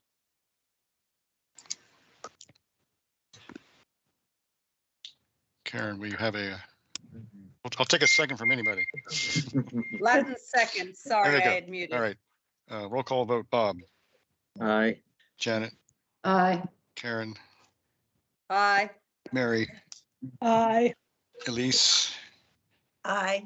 And I vote aye. Thank you very much. Yes, we'll thank be in you touch on the beach issues. Very, very good. I think we should take a short break. It's been a couple of hours here. I see some nods. How about just a pretty short break, because we are kind of behind the time. I think let's say 7-minute break at most. 6 minutes. We'll call it 6 minutes. We just all right. So Channel 18, if you wouldn't mind putting us on a hold here for 6 minutes.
One.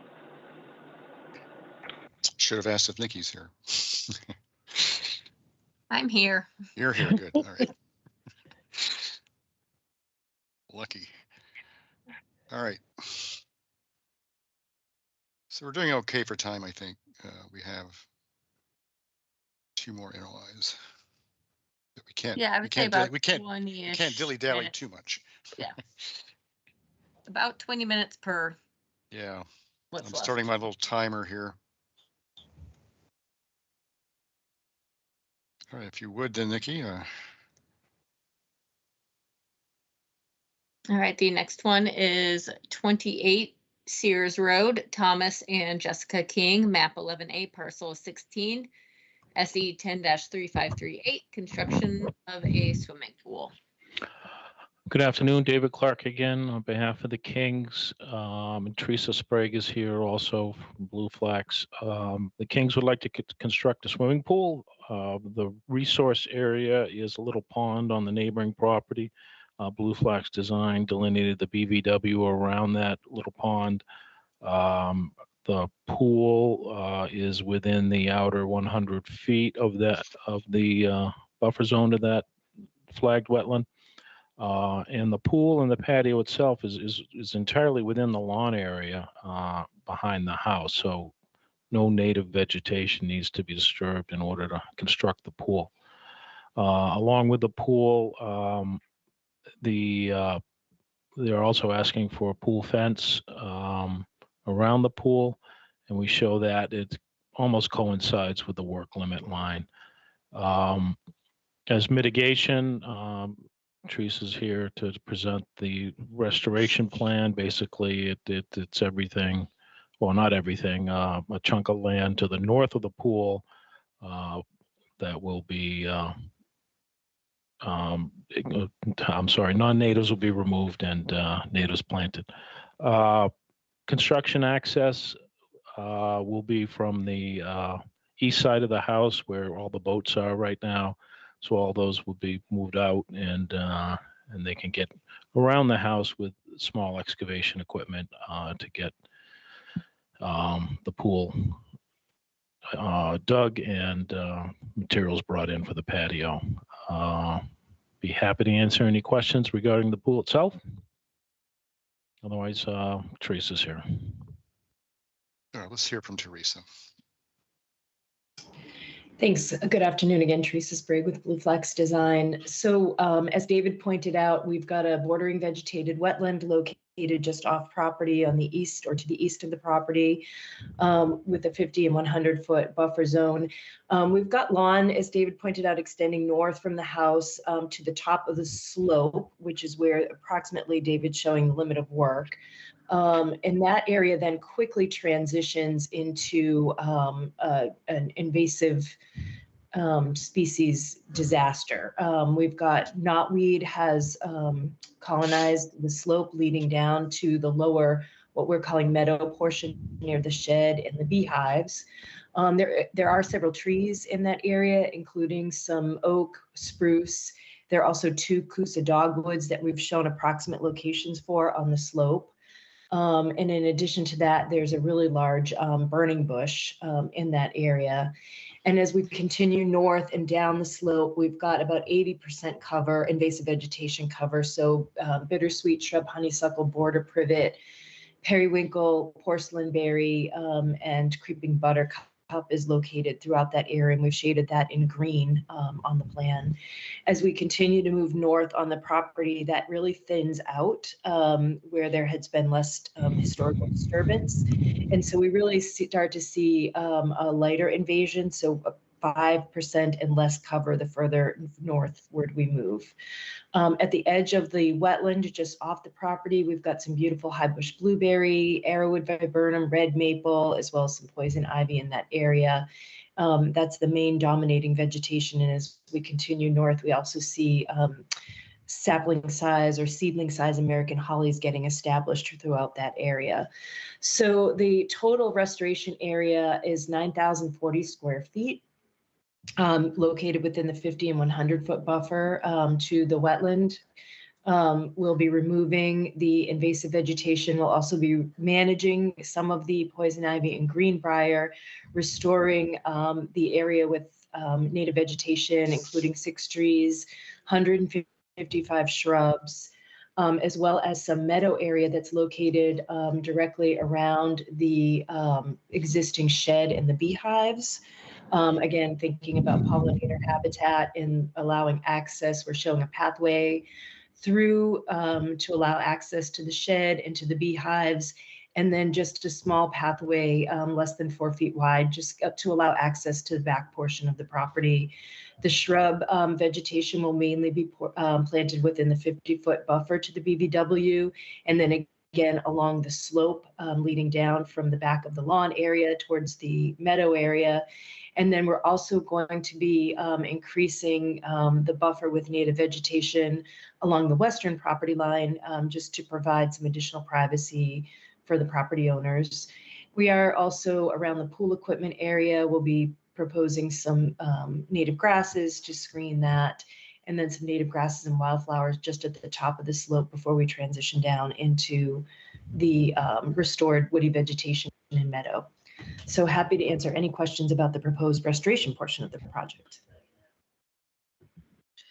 Thank you, Teresa. Why don't we just go ahead and open it up to questions from anyone? And I see that Karen is first in line.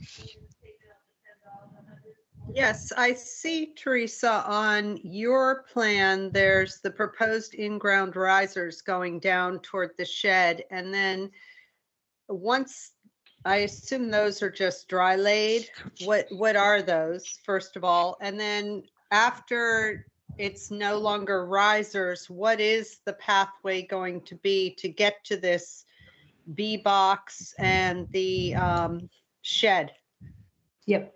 So the risers, there are existing timber risers. They're rotting, and you can't really see them between the burning bush and some of the other invasive vegetation that's on there. So they would be installed, anchored in with rebar. So they'd be very simply installed, and it's just to provide safe access. Grass would be growing in between those risers. And then as we get down towards the shed and the bee box in the back of the property, we would just propose a mown pathway through the existing meadow. So the pathway surface would be grass. Okay, thank you. Also, just as an aside, it is not, those pathways aren't reflected at all on the site plan.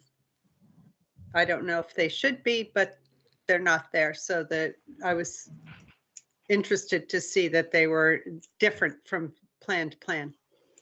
Okay, thank you for that note.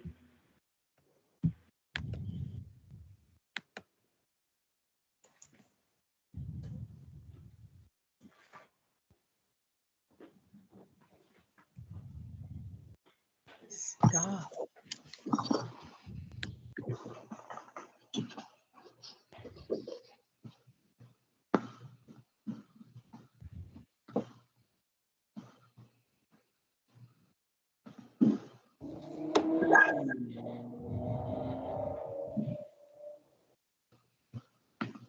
Bob, you're Yeah, you're muted, Bob. muted. I'm the one who's muted. I was asking whether you were muted, but it's me who's muted. Okay. Can I Very go? good. Yes, you may go. Okay, thank you. Teresa, well, actually, I think this question is for David. We have a proposed pool auto cover, and then we have a pool fence. Why both? The applicants have a growing family of grandchildren, and they feel more comfortable with a fence in addition to the auto cover for safety reasons. Okay, and why is the fence so far into towards the 50? I know it's right up against the 50, but can it be brought back some away from the 50? It can. The idea was to get it below the little area of fill that's in the backyard, basically at the toe of the slope for the most part. But we could bring it back a little on the northeast side of it where it parallels the 50-foot line. Yes, okay. Let's see, I think that was the major thing I had. Teresa, the spruce trees, they have the, I think there's, I forget what is climbing up them, but the bittersweet or something's climbing up them, maybe boysenberry or something. Yeah, that's all gonna be removed? That will all be removed. Yes, we'll cut it, treat it. We'll allow it to biodegrade before we start to remove it from the trees, so we don't damage the trees unnecessarily. Good. The dogwoods will remain, Dogwoods will remain, yes. and the spruces will all remain. I think there are 2 or 3 of them in there. Yes. Yep, there's no tree removal proposed. The trees are in, I'll say salvageable condition. I think we can remove the invasive vines and they'll be healthy. Okay. I think that was it. That's all I had. Thank you. Okay, thanks, Bob. Janet? I too was going to ask about the fence. In terms of materials, size, clearance to the ground, all those usual kinds of questions. Has that been planned yet? It will be a steel fence. As far as the gaps on the bottom, we were planning either 6 or 8 inches, whatever the commission preferred. I think that we've had a turnaround in that after consulting with the building department, who, tell me if I got this right, for pool fences, don't allow anything more than, I think it's 4 inches.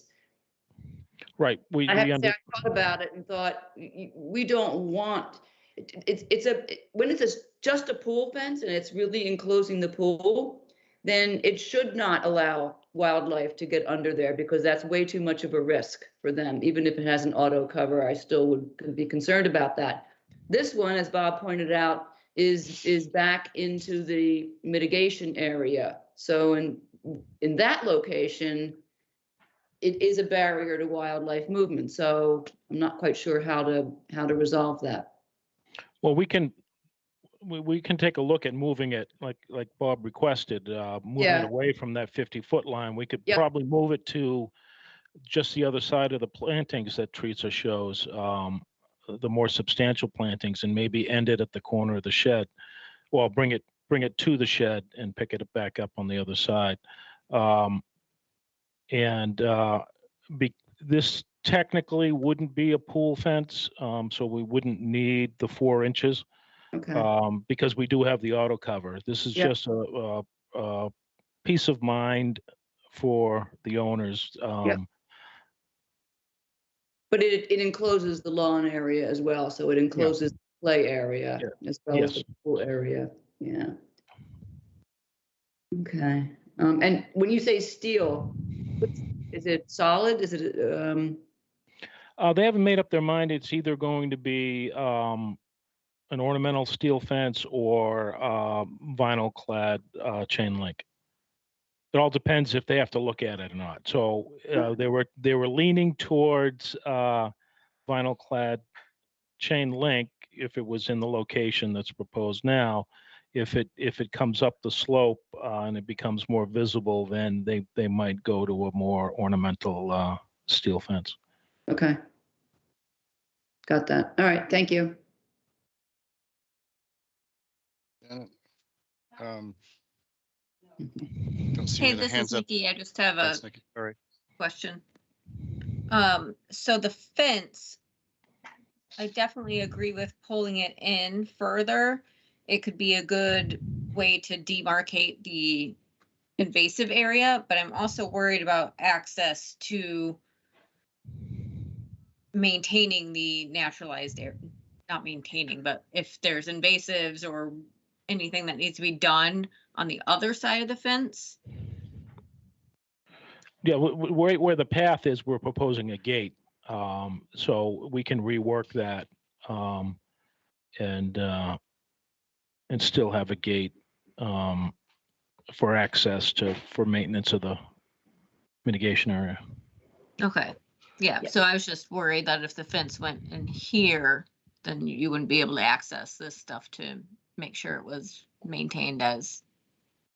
But it also serves as a great demarcation. Mhm. Yeah, I don't see that fence will not be an access issue. Once we do the initial intensive removal, we would do that prior to the fence being installed, and follow-up management would be easy. And if for any reason anybody ever had to get a small piece of equipment back there, certainly fence can be removed and replaced. So it's never, a fence has never been an obstacle for us. It may be an obstacle, but it's never been a barrier for us to do the work we have to do.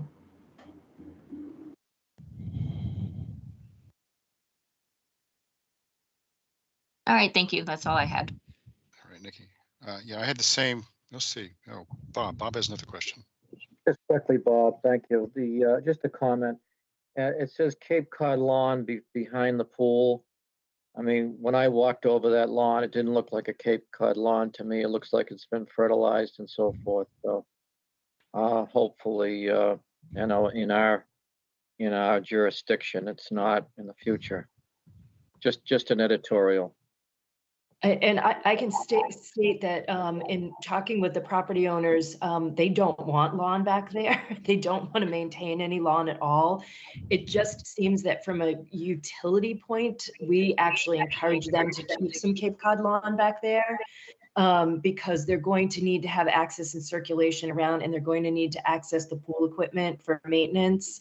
And so we actually encourage them to keep some Cape Cod lawn back there. So the area will be disturbed with the construction of the pool, and it would be reseeded with a Cape Cod lawn. They want minimal maintenance. Okay, so no irrigation back there as well then.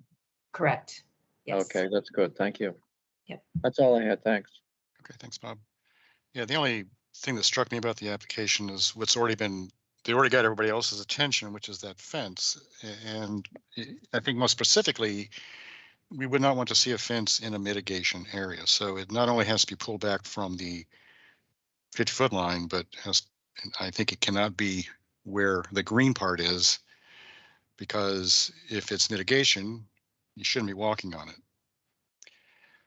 And of course, it's a little unusual to have both an auto cover and a fence, as someone already mentioned. And we also often take umbrage at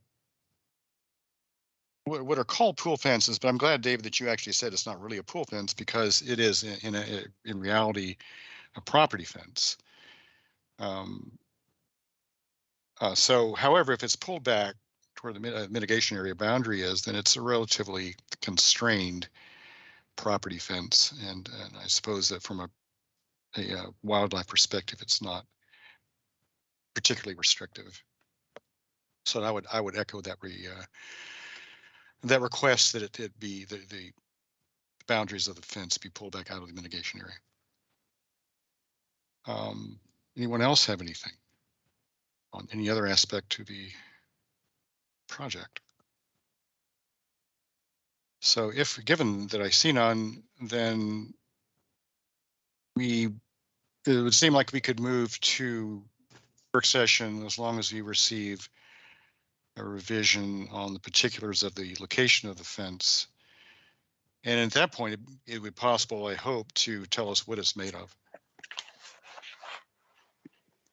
And as far as the gap underneath it, yeah, I think we have become aware that building requires no more than a 4-inch gap underneath it, even though we would like something larger.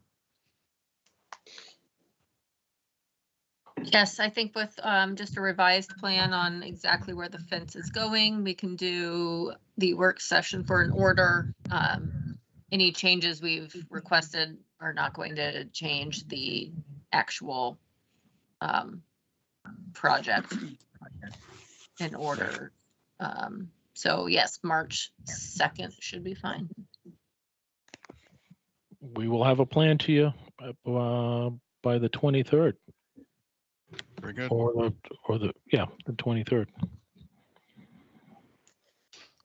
Okay. Thank you. Okay. Thank you. And Thank you. so we need a do a vote.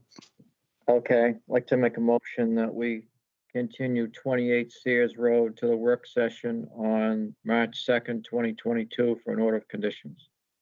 Latin second. Roll call vote, Bob, Aye. Janet, Aye. Karen, Aye. Mary, Aye. Elise, Aye. and I vote aye. We'll see you all then. Thank you.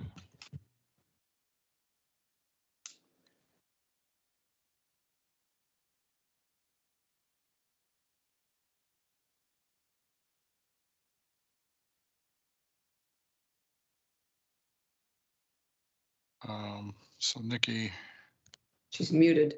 she's muted. Okay. Sorry, I was looking for my agenda. I had to. I think we're on the last NOI, 162.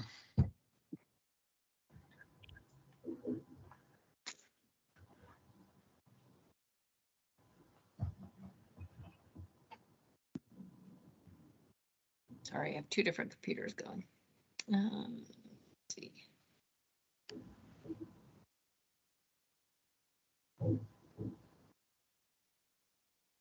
One 62 Kelly Lane, Christian and Georgine Paltzer, map 11D, parcel 13A D12. SE 10 dash. I'm not sure what the SE number is at this point. I know they do have one though. Removal of a deck, construction of a patio, and mitigation. Good afternoon. Am I Good coming afternoon. through? Yes, Oh, we good, hear good. you. Thad Eldridge, East Southeast, representing the Peltzers.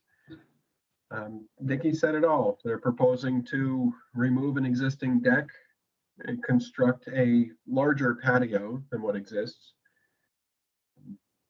They're proposing a 2-to-1 mitigation for the increase in coverage.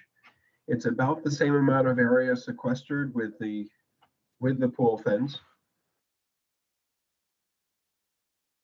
And hopefully it's a nice straightforward one. If there are questions, I'm happy to answer them. Oh, that was the fastest presentation today. So, Gold marks for that, right? I don't know. We'll see. We'll open it up for questions. Anyone?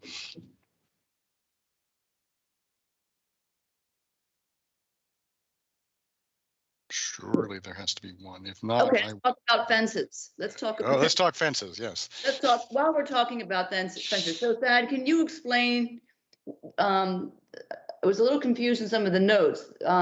What is proposed versus what is existing with respect to the fence?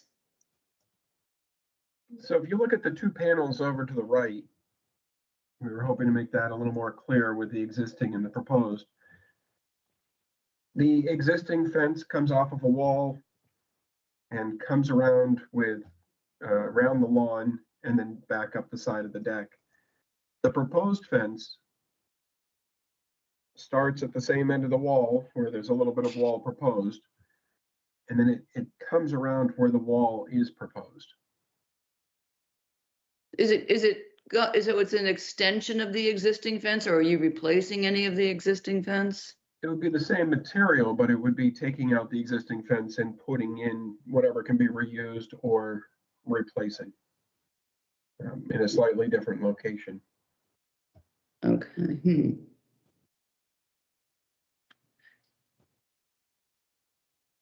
So it wraps around. Nikki, can you just scroll down a little bit so we can see the bottom of the new patio there? So it wraps around and encompasses the new patio. Yes, it does. I see. Just like the old fence encompasses the current deck. Yep.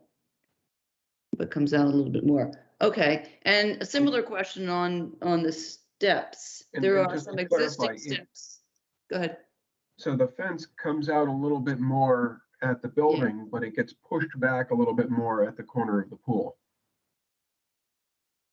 Okay. And it will be the same design, the same. Yes.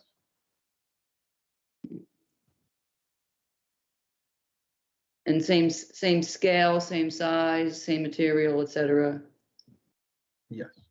Okay. And there are some existing steps that transit down from the existing pool patio. And then there are stakes in the ground that show new steps. But I don't Yes. see them. Are they both in the same location on the, I'm pointing to the screen, which doesn't help. What I believe, but it's not marked, but I believe that the steps are shown. Are they the same or different or what? The steps are more or less in line with each other, but the proposed steps are further east than the existing steps.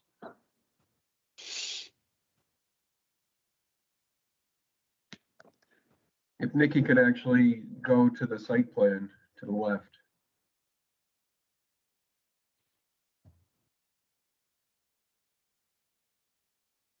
And if you can zoom into the middle of that patio with where the steps are.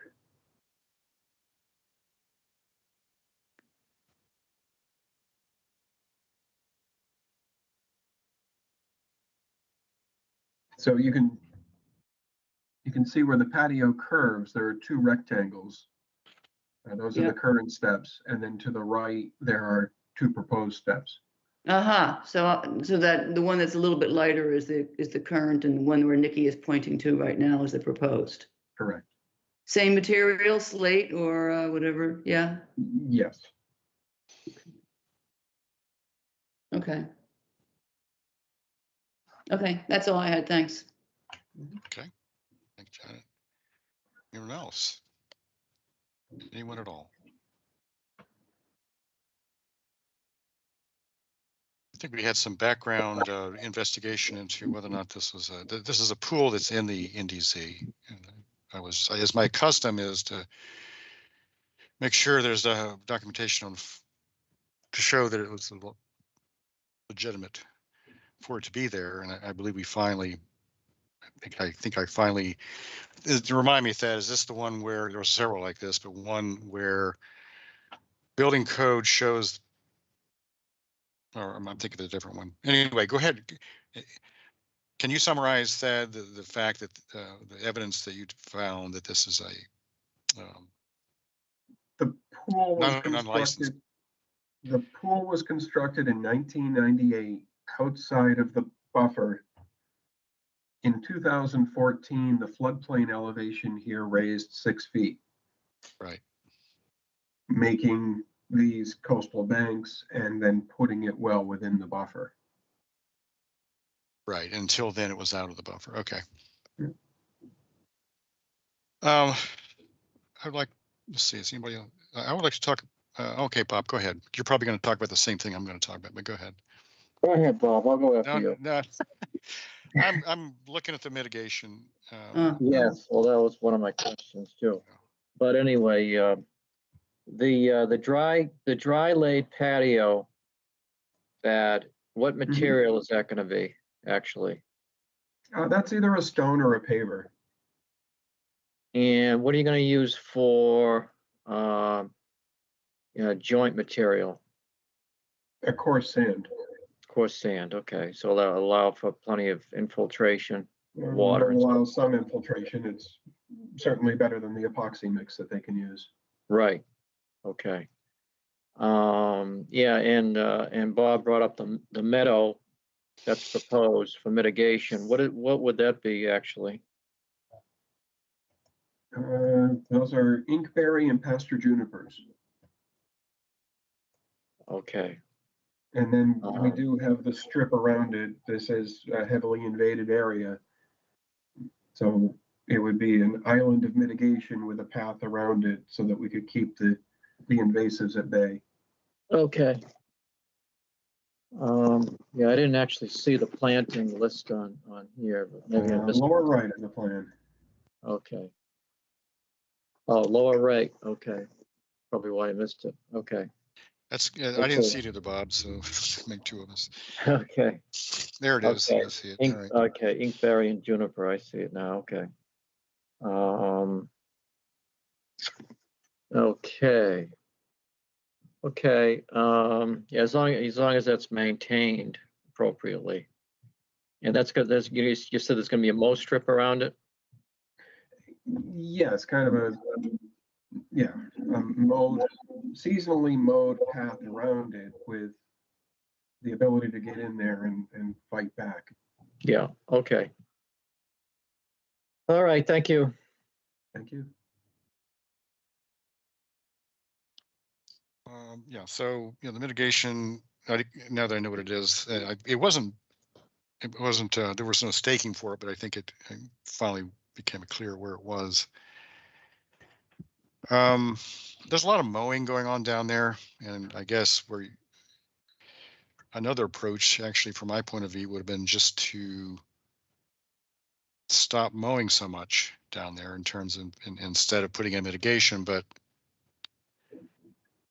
I'm not sure exactly why there's so much mowing in the far into the to the floodplain in the BVW and so forth. Any thought to that? Was any consideration being given to that, or could any consideration be given to letting that area sort of restore itself? Well, letting it restore itself would be letting it get heavily invaded with. I know. The ideal thing would be to, do a proper restoration, but But that so would much mowing doesn't do much for the environment either. So, yeah. at least for a thicket of invasive shrubs, you can have nesting birds and so forth. Nothing can live in a mowed path. But the bunnies can eat.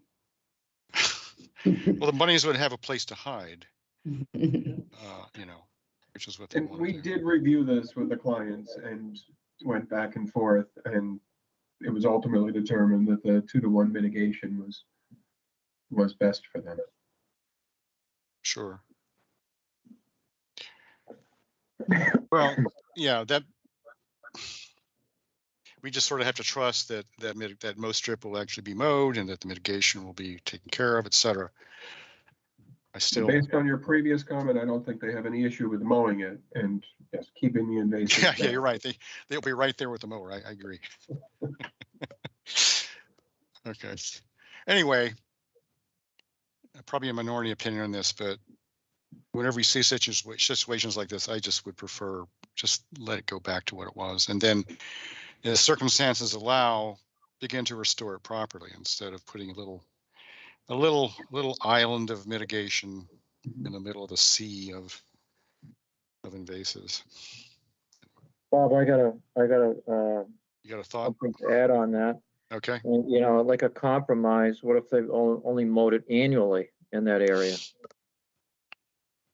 Oh, well, I mean, once you have the little mitigation area, I'm okay with mowing it more often because that keeps the invasives out of there. That's the whole point of the mow area. But I'm really talking more about just the sheer amount of mowing that's happening down there in the resource area. But isn't it an issue of, so both invasives on the southwest side of the mitigation, which is where they're talking about the mow strip that's in light green, and the rest of that area down there is lawn, basically. And I think what we're saying, that is, simultaneously keeping the invasives at bay while some of that lawn area is let to naturalize more. And the aerial photograph shows it pretty well where all that lawn area is. Anyway, I think I agree with Bob that would be the ideal approach here. They've got plenty of other mown lawn. This is deep into the resource area itself. Anyway. It's understood. The best I can do is to review it with the client. Yeah, please do so. Back in the day, we saw, I think a lot of this occurred back before we understood the impact that we're having on the natural environment. And really, what is the purpose of, I understand how they would like to have a mowed path down to the wetland, and that's perfectly understandable and something we probably not object to, but why so much? Why mow so much of it? It doesn't really do anything for their view. It doesn't do anything for the environment. It just doesn't do anything for anything except you have to mow more. Mm-hmm. So yeah, please have the conversation. Maybe it's just they haven't thought about it. I don't know. And this property has been this way for quite I'm some sure it time. has. I'm sure it has. It's true of a lot of the coastal properties here. It's been mowed since the Pliocene or whatever. All right, so where are we with this? I don't hear any objections with the core of the proposal itself in terms of the expansion of the patio, even though it is into the NDZ. I don't know. How would you like to handle it there? Would you like to, I don't know where you are with your time frames. Would you like to talk to your clients? Or are you under pressure to get moving? Well, the best we can do is continue to the work session, and we have a meeting between. If you want to have another conversation about this, we can continue. No, no, yeah, that sounds fine. We could do that. We could do that. Let's see if we can sweeten the deal. Yeah, what can we offer you to mow less? All right. So I think we're ready for. Okay, so we're gonna continue to the next hearing, or to the are we work gonna- session. To work to the session. work No, session? next No. hearing. Oh, hearing. Okay, I got confused. Okay, that's February 23rd. Correct. Yeah. So we can have a Okay, I'd like to make a motion that we continue 162 Kelly Lane to the next hearing on February 23rd, 2022. Latin second. Roll call vote. Bob, Aye. Janet, Aye. Karen, Aye. Mary, Aye. Elise, Aye. and I'm here. I'm an I, so I'm also here. I think I'm getting tired. All righty, thank you. Thank you. All right, our final, well, this one was in an order of conditions, but we had decided that it was not ready to approve an order of conditions. We had a lot more questions. This is 307 Bridge Street, David Stone, map 16B, parcel 16F1, SE 10-3534. Proposed repairs to existing boathouse, pool deck, and landscaping site improvements.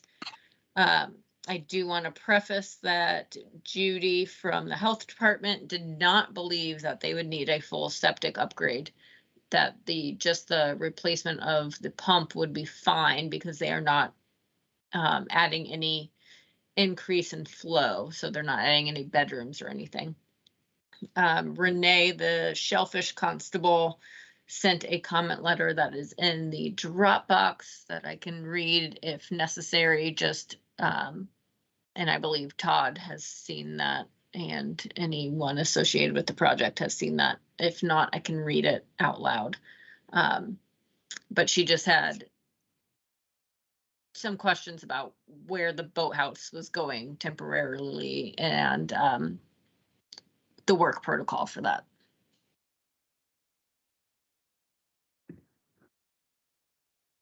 Right. So who's here to speak?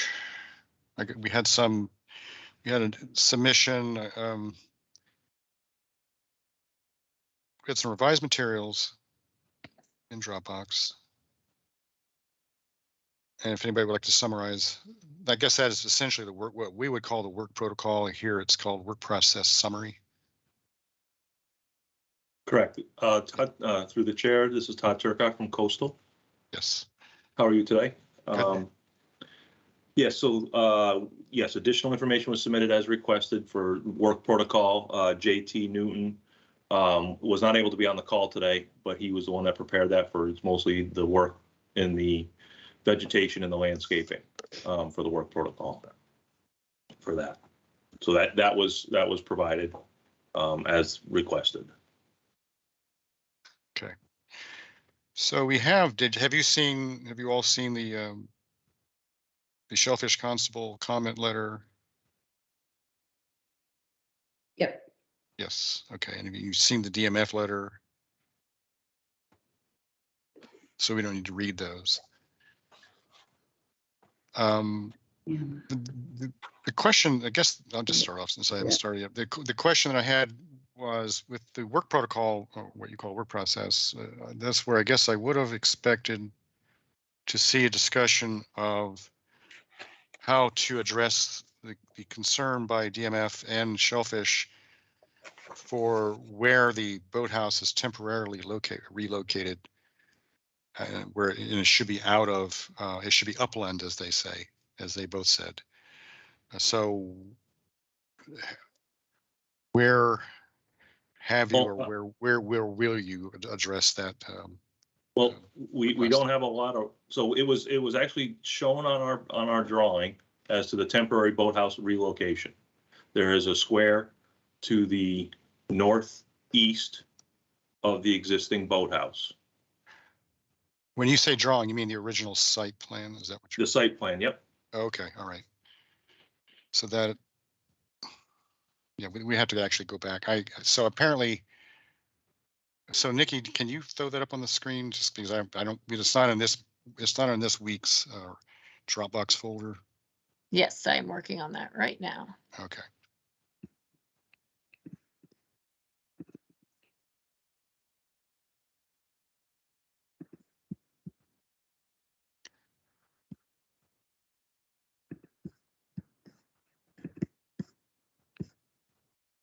Unless the applicants have that at their hand, they could just display I was trying to find it quicker, but I Okay.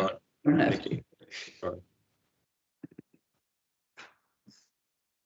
I am right there. All right.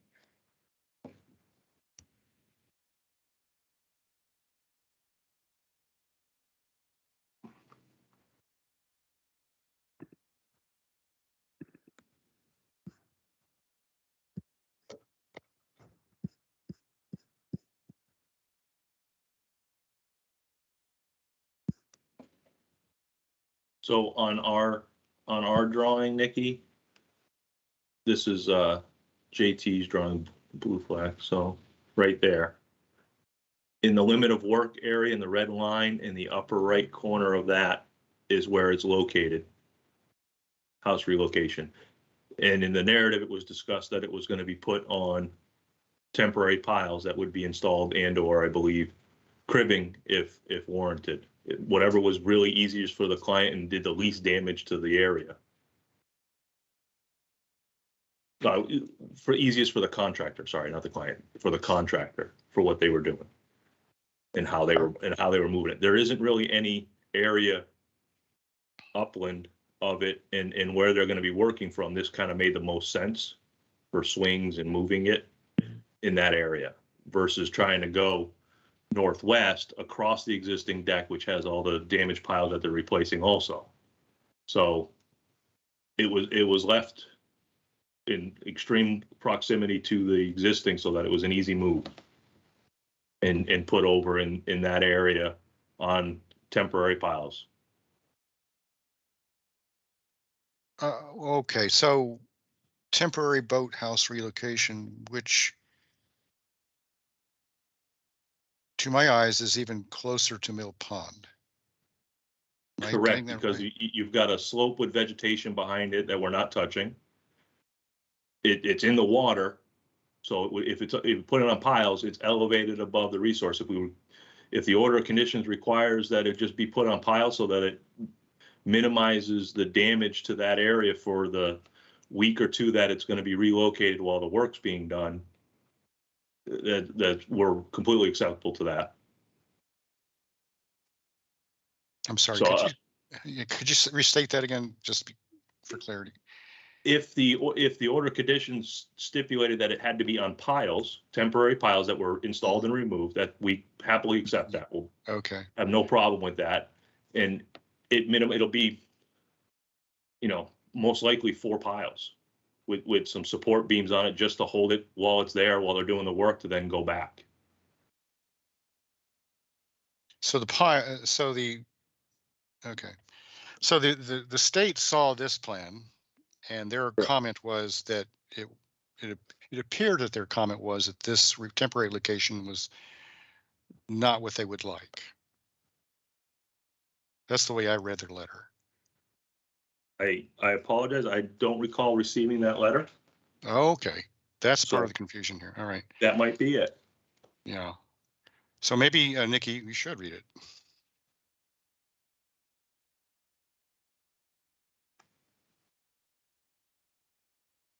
All right, I have it up here. I can. Sorry, I was just looking for it. I'm Yeah, not sure which. I believe I have it in Dropbox, right? Yeah, it's there.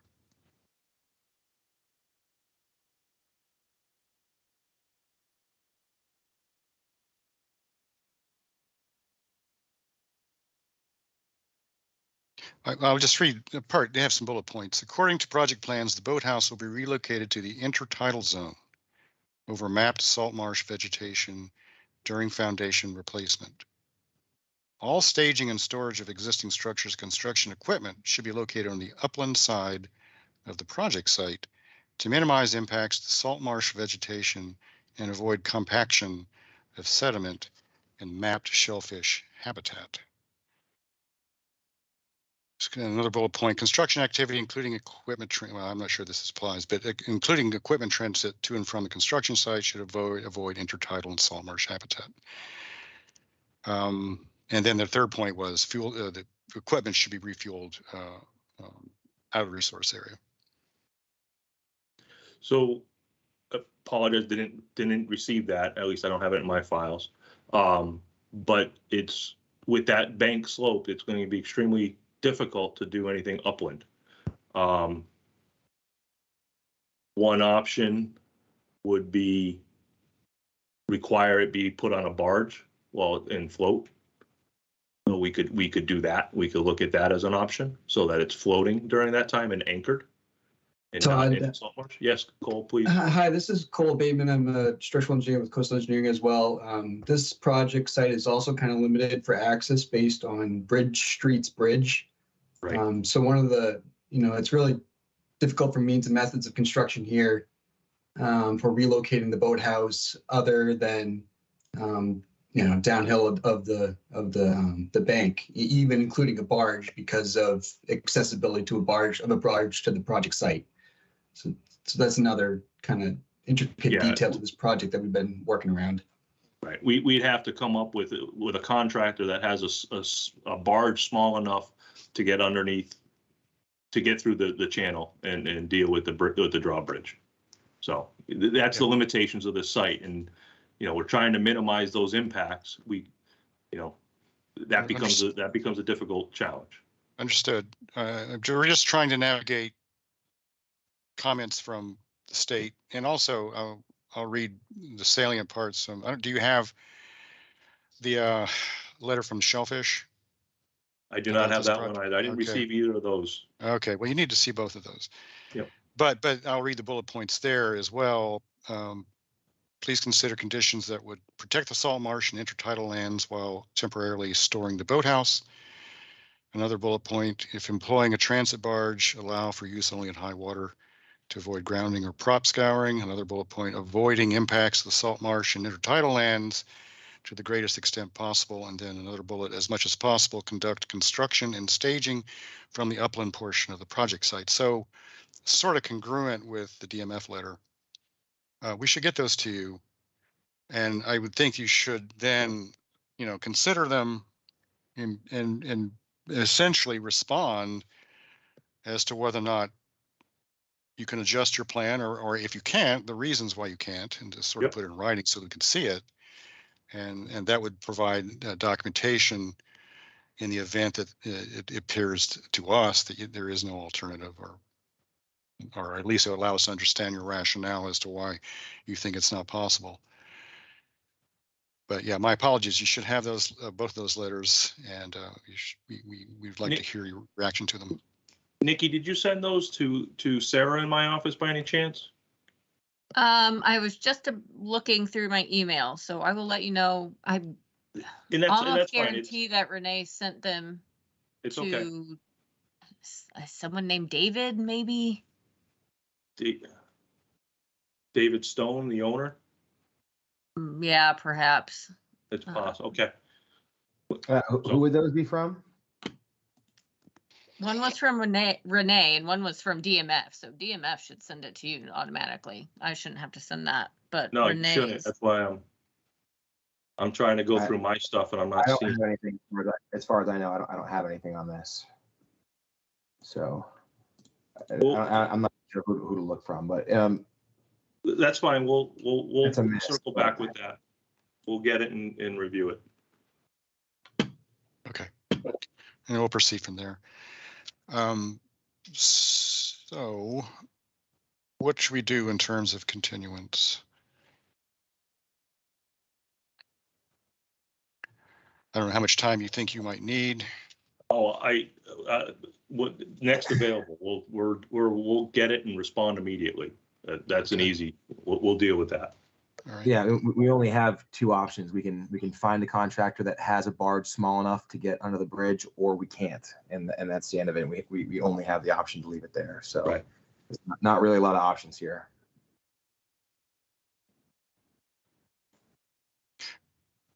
It's not an option. You don't believe it's an option to move it upland? Not unless we're going to disturb the coastal bank and have to come. That's a slope and vegetated area there. That's going to be a real challenge to work off of. And depending on the size of that's going to also dictate the size of the equipment to then be able to have to pick that up and put it further behind the existing boathouse. That reach is going to need a bigger piece of equipment versus a smaller one that's just going to need to swing in a circle basically from where they're working. So, Okay, Right. or literally almost put it on rollers and just roll it over with come-alongs and moving it, pushing it with equipment so that it just moves onto a new platform next to it. So Okay, that, well, again, you all get your heads together and figure it out. You know, keeping in mind that I guess some of this vegetation is going to be replaced, so it might create an avenue. I don't know. Well, unfortunately, not unfortunately, but that area was not actually proposed for any vegetative work. Okay, all right. So that might not help you. All right. So next to the next work session, then, right? I'm sorry, hearing. I think was there any other questions in regard to this? I know. Oh, well, good point. Good point. We got so focused on that. Let's thank you for. I know we basically dealt with the Board of Health question and being able to replace the tank, the holding tank and the pump. And we were going to work through the Board of Health on that one, but it's not going to need any, they don't believe it's going to need it. I think we just have to inspect the bottom of the cesspool. Yeah. And that's about it. We were nosing around as to whether or not the pool was licensed or whatever. I think that we saw documentation that indicated that it slightly predates the town's conservation regulations. Yeah, we went through that. I provided Just that to Nikki back in the original application. Yeah, just in the nick of time as it was back in the day. Yeah. On that cesspool inspection, do we have a timeline? We don't expect there to be any problems. We've looked in there before, but do we need that prior to approval, or is that something that we can just do in process? My understanding, Nikki, correct me if I'm wrong, is it was just needed to be inspected when the work was being done on the pump.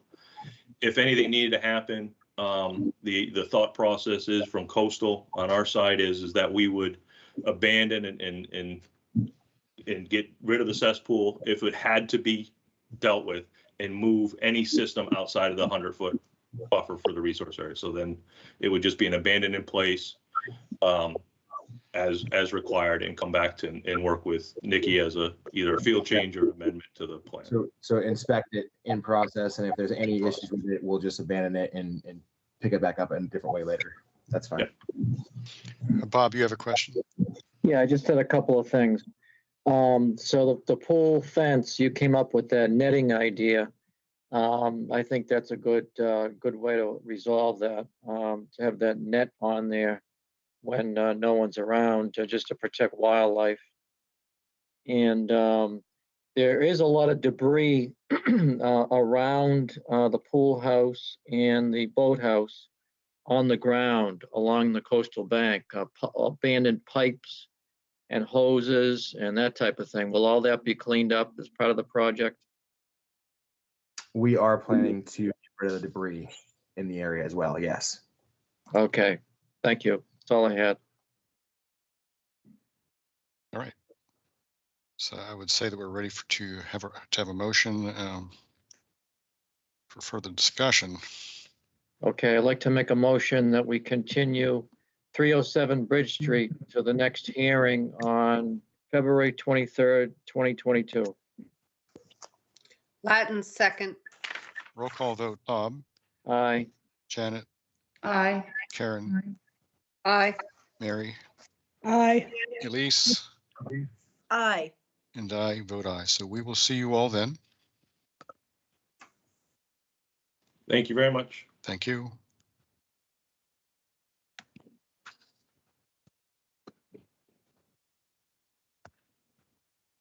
All right, our final thing as far as hearings go is 38 Thompson's Trace, Reverend William Bissell, map 9G, parcel T8, SE10-2043, construction of an elevated stairs and pathway and tree removal.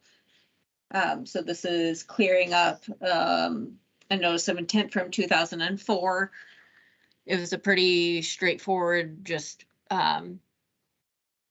construction of the stairway. As far as I can tell, everything is in compliance. There were not a lot of ongoing conditions or any, I mean, there were no ongoing conditions. There weren't a lot of special conditions.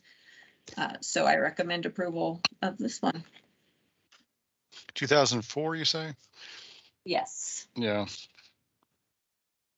Sure wish we could figure out how to make those more timely, but anyway. We are working on it. Crystal and I talk about it about once a week about how to streamline things and make things better. So we are working on it. But. Remember, we had an idea once where we had a sliding scale of charges, and the older the order, the higher the cost. Yes. Right. So this one, I believe they did have to pay $100 versus $50, but yeah, it's not a lot, but it's not enough to move the needle. I vote for $5,000. That's now you're talking. Now that is a motivator. All right. Okay, I'd like to make a motion that we approve the certificate of compliance for 38 Thompson's Trace. Latin second. Roll call vote. Bob, Aye. Janet, Aye. Karen, Aye. Mary, Aye. Elise, Aye. and I vote aye. That leaves us with one remaining. I guess, do we have additional business? I just have one really quick thing. Sorry to drag it on a little longer. It's all right. We have plenty of time. We have 20 minutes. So licensed docks, they're licensed by Chapter 91 back in, the 60s or whatever, but before the Wetlands Protection Act. I'm just curious if you know how you have handled those in the past. I have someone that wants to make some modifications and it's licensed, but it doesn't have the, the NOI order of conditions document. So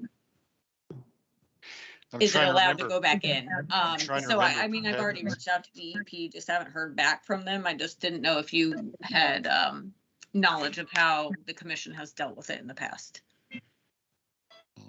They obviously need one, but at the same time, it is licensed. So I don't want to say, no, you can't put your dock in this summer. It's licensed from the state. It's licensed from Chapter 91, but not from DEP. But it would need to be DEP licensed or DEP permitted at this point. Right. So do I give them one more year or, it's one of those kind of questions. What happens, Nikki, if it's an old pre-existing dock and they have to apply for a DEP, an order of conditions, so they have to meet all current standards? I don't think we've had this actually. I don't remember one. I don't remember. Yeah, I don't remember any of these. So do they have to completely rebuild it? What if it's in an area where there's a blanket prohibition on docks? Well, that's the thing. It's I think Crow's Pond that there's no docks allowed where it is. Right. Oh, So that's that's why different. I've reached out to DEP to see what their take kind of is on it. Because it is a spot that doesn't allow docks, but it was in 1968, it was permitted. So Yeah. in a way it's grandfathered. So I just didn't know if you had dealt with this before. So We have not. okay. No. So I reached out That's to DEP. that's I'll a probably sticky reach out wicket. to Ted Keon. Yeah. We're gonna have to think about that one. Yep. I don't So know. Huh, that was helpful. think about. I mean, it's really a different matter, you know, if you have a pre-existing revetment, that's one thing, but a pre-existing dock in a place where docks are no longer allowed. Yeah. Yeah. Yeah, I mean, and for all intents and purposes, it was permitted at the time. Right. Well, under whatever laws are in place at the time, sure. But now we Right. have, So what I reached out to DEP was, do you require everyone to file a new notice of intent acting like this dock never existed? Because in that case, it wouldn't be permitted. We wouldn't allow it. DEP may not allow it. Pleasant Bay Alliance may not allow it. yeah. So we should probably, maybe you could reach out to Pleasant Bay and say, has this happened before? And what has been your position on it? Yeah, maybe it happened in other towns in New Orleans. We'd be curious because they would I know. know it's happened in New Orleans. I guarantee it's happened in New Orleans, in Pleasant Bay. So, yeah, I can reach out to John in New Orleans and see what he's dealt with. Yeah. Huh. And of course, it'd be interesting to see what DEP says. Yes, I'm waiting for Andrew, who is our DEP Southeast representative, to get back to me, and then we'll go from there. But they want to add a couple pilings. They want to change it to composite from wood, and so that stuff I know needs a full NOI if you're going to change stuff. But yeah, it would seem that saying no also raises some regulatory takings questions, because in an area where they're grandfathered, having a dock adds a huge amount of value to a property on the market. So losing that value is there's a lot of issues in here. I don't know how you begin sorting them out, huh? Yeah, there's the issue of whether it can be rebuilt at all, and the issue of, well, if it can be, what are the requirements now? Yeah. Yep. Yuck. All right. yeah, all right. I'll do some digging. We don't want to decide. Who can we hand this off to? Nobody. You guys forget about it. I'll do the digging and see what I can find, and we'll go from there. Any guidance you can find would be appreciated. John Janelle is probably John Janelle is the right guy to ask. Yep. Compared to other towns in alliance with Chatham, so I'll ask him. He'll know. He'll know. Yeah. Okay. Well, thank you for that. Oh, got 11 minutes. Yeah. Talk about it. Oh, man, I hate these once a month meetings. You know, we need to shave off some of the agenda for these days. You promised me, Nikki. You did promise. I think we're good though. We made it. We did this time. Anyway. Just for a heads up, next week we have 2 NOIs and a field change, and then whatever we continue today. So nothing crazy for next week. Not too bad. Okay. 2 weeks. Or 2 weeks, yes. All right, very good. Okay, Bob, I think you're itching to say something. Okay, we can make a motion to adjourn. I actually have second. I have one more question, actually. Oh, okay. Who are we? I'm sorry, who's speaking? This is David Stone from the 307 Bridge Street project. Oh, okay. All right. So I know we had the work process summary submitted from the landscape designer. He was not present today. I just wanted to just do a quick check on that. Was there anything on that process summary that anyone wanted clarified or explained before we're adjourned for that next meeting, or does everything look okay on that work process summary? I think it looked reasonably detailed and complete, yeah. Yeah, I think he just went through everything we discussed last meeting and put it down on paper. So I just want to make sure that everyone's okay with it. Yeah. Great.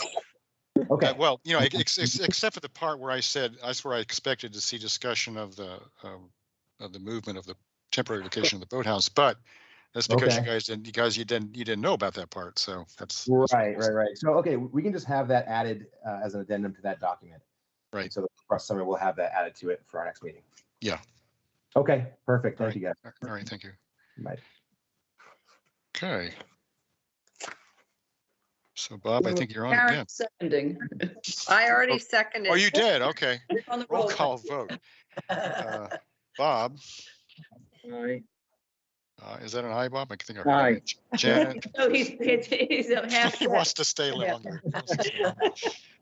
Janet, you voting aye, I'm guessing. Aye. Yeah. Karen, Aye. Mary, Aye. Reese, Aye. and I vote aye.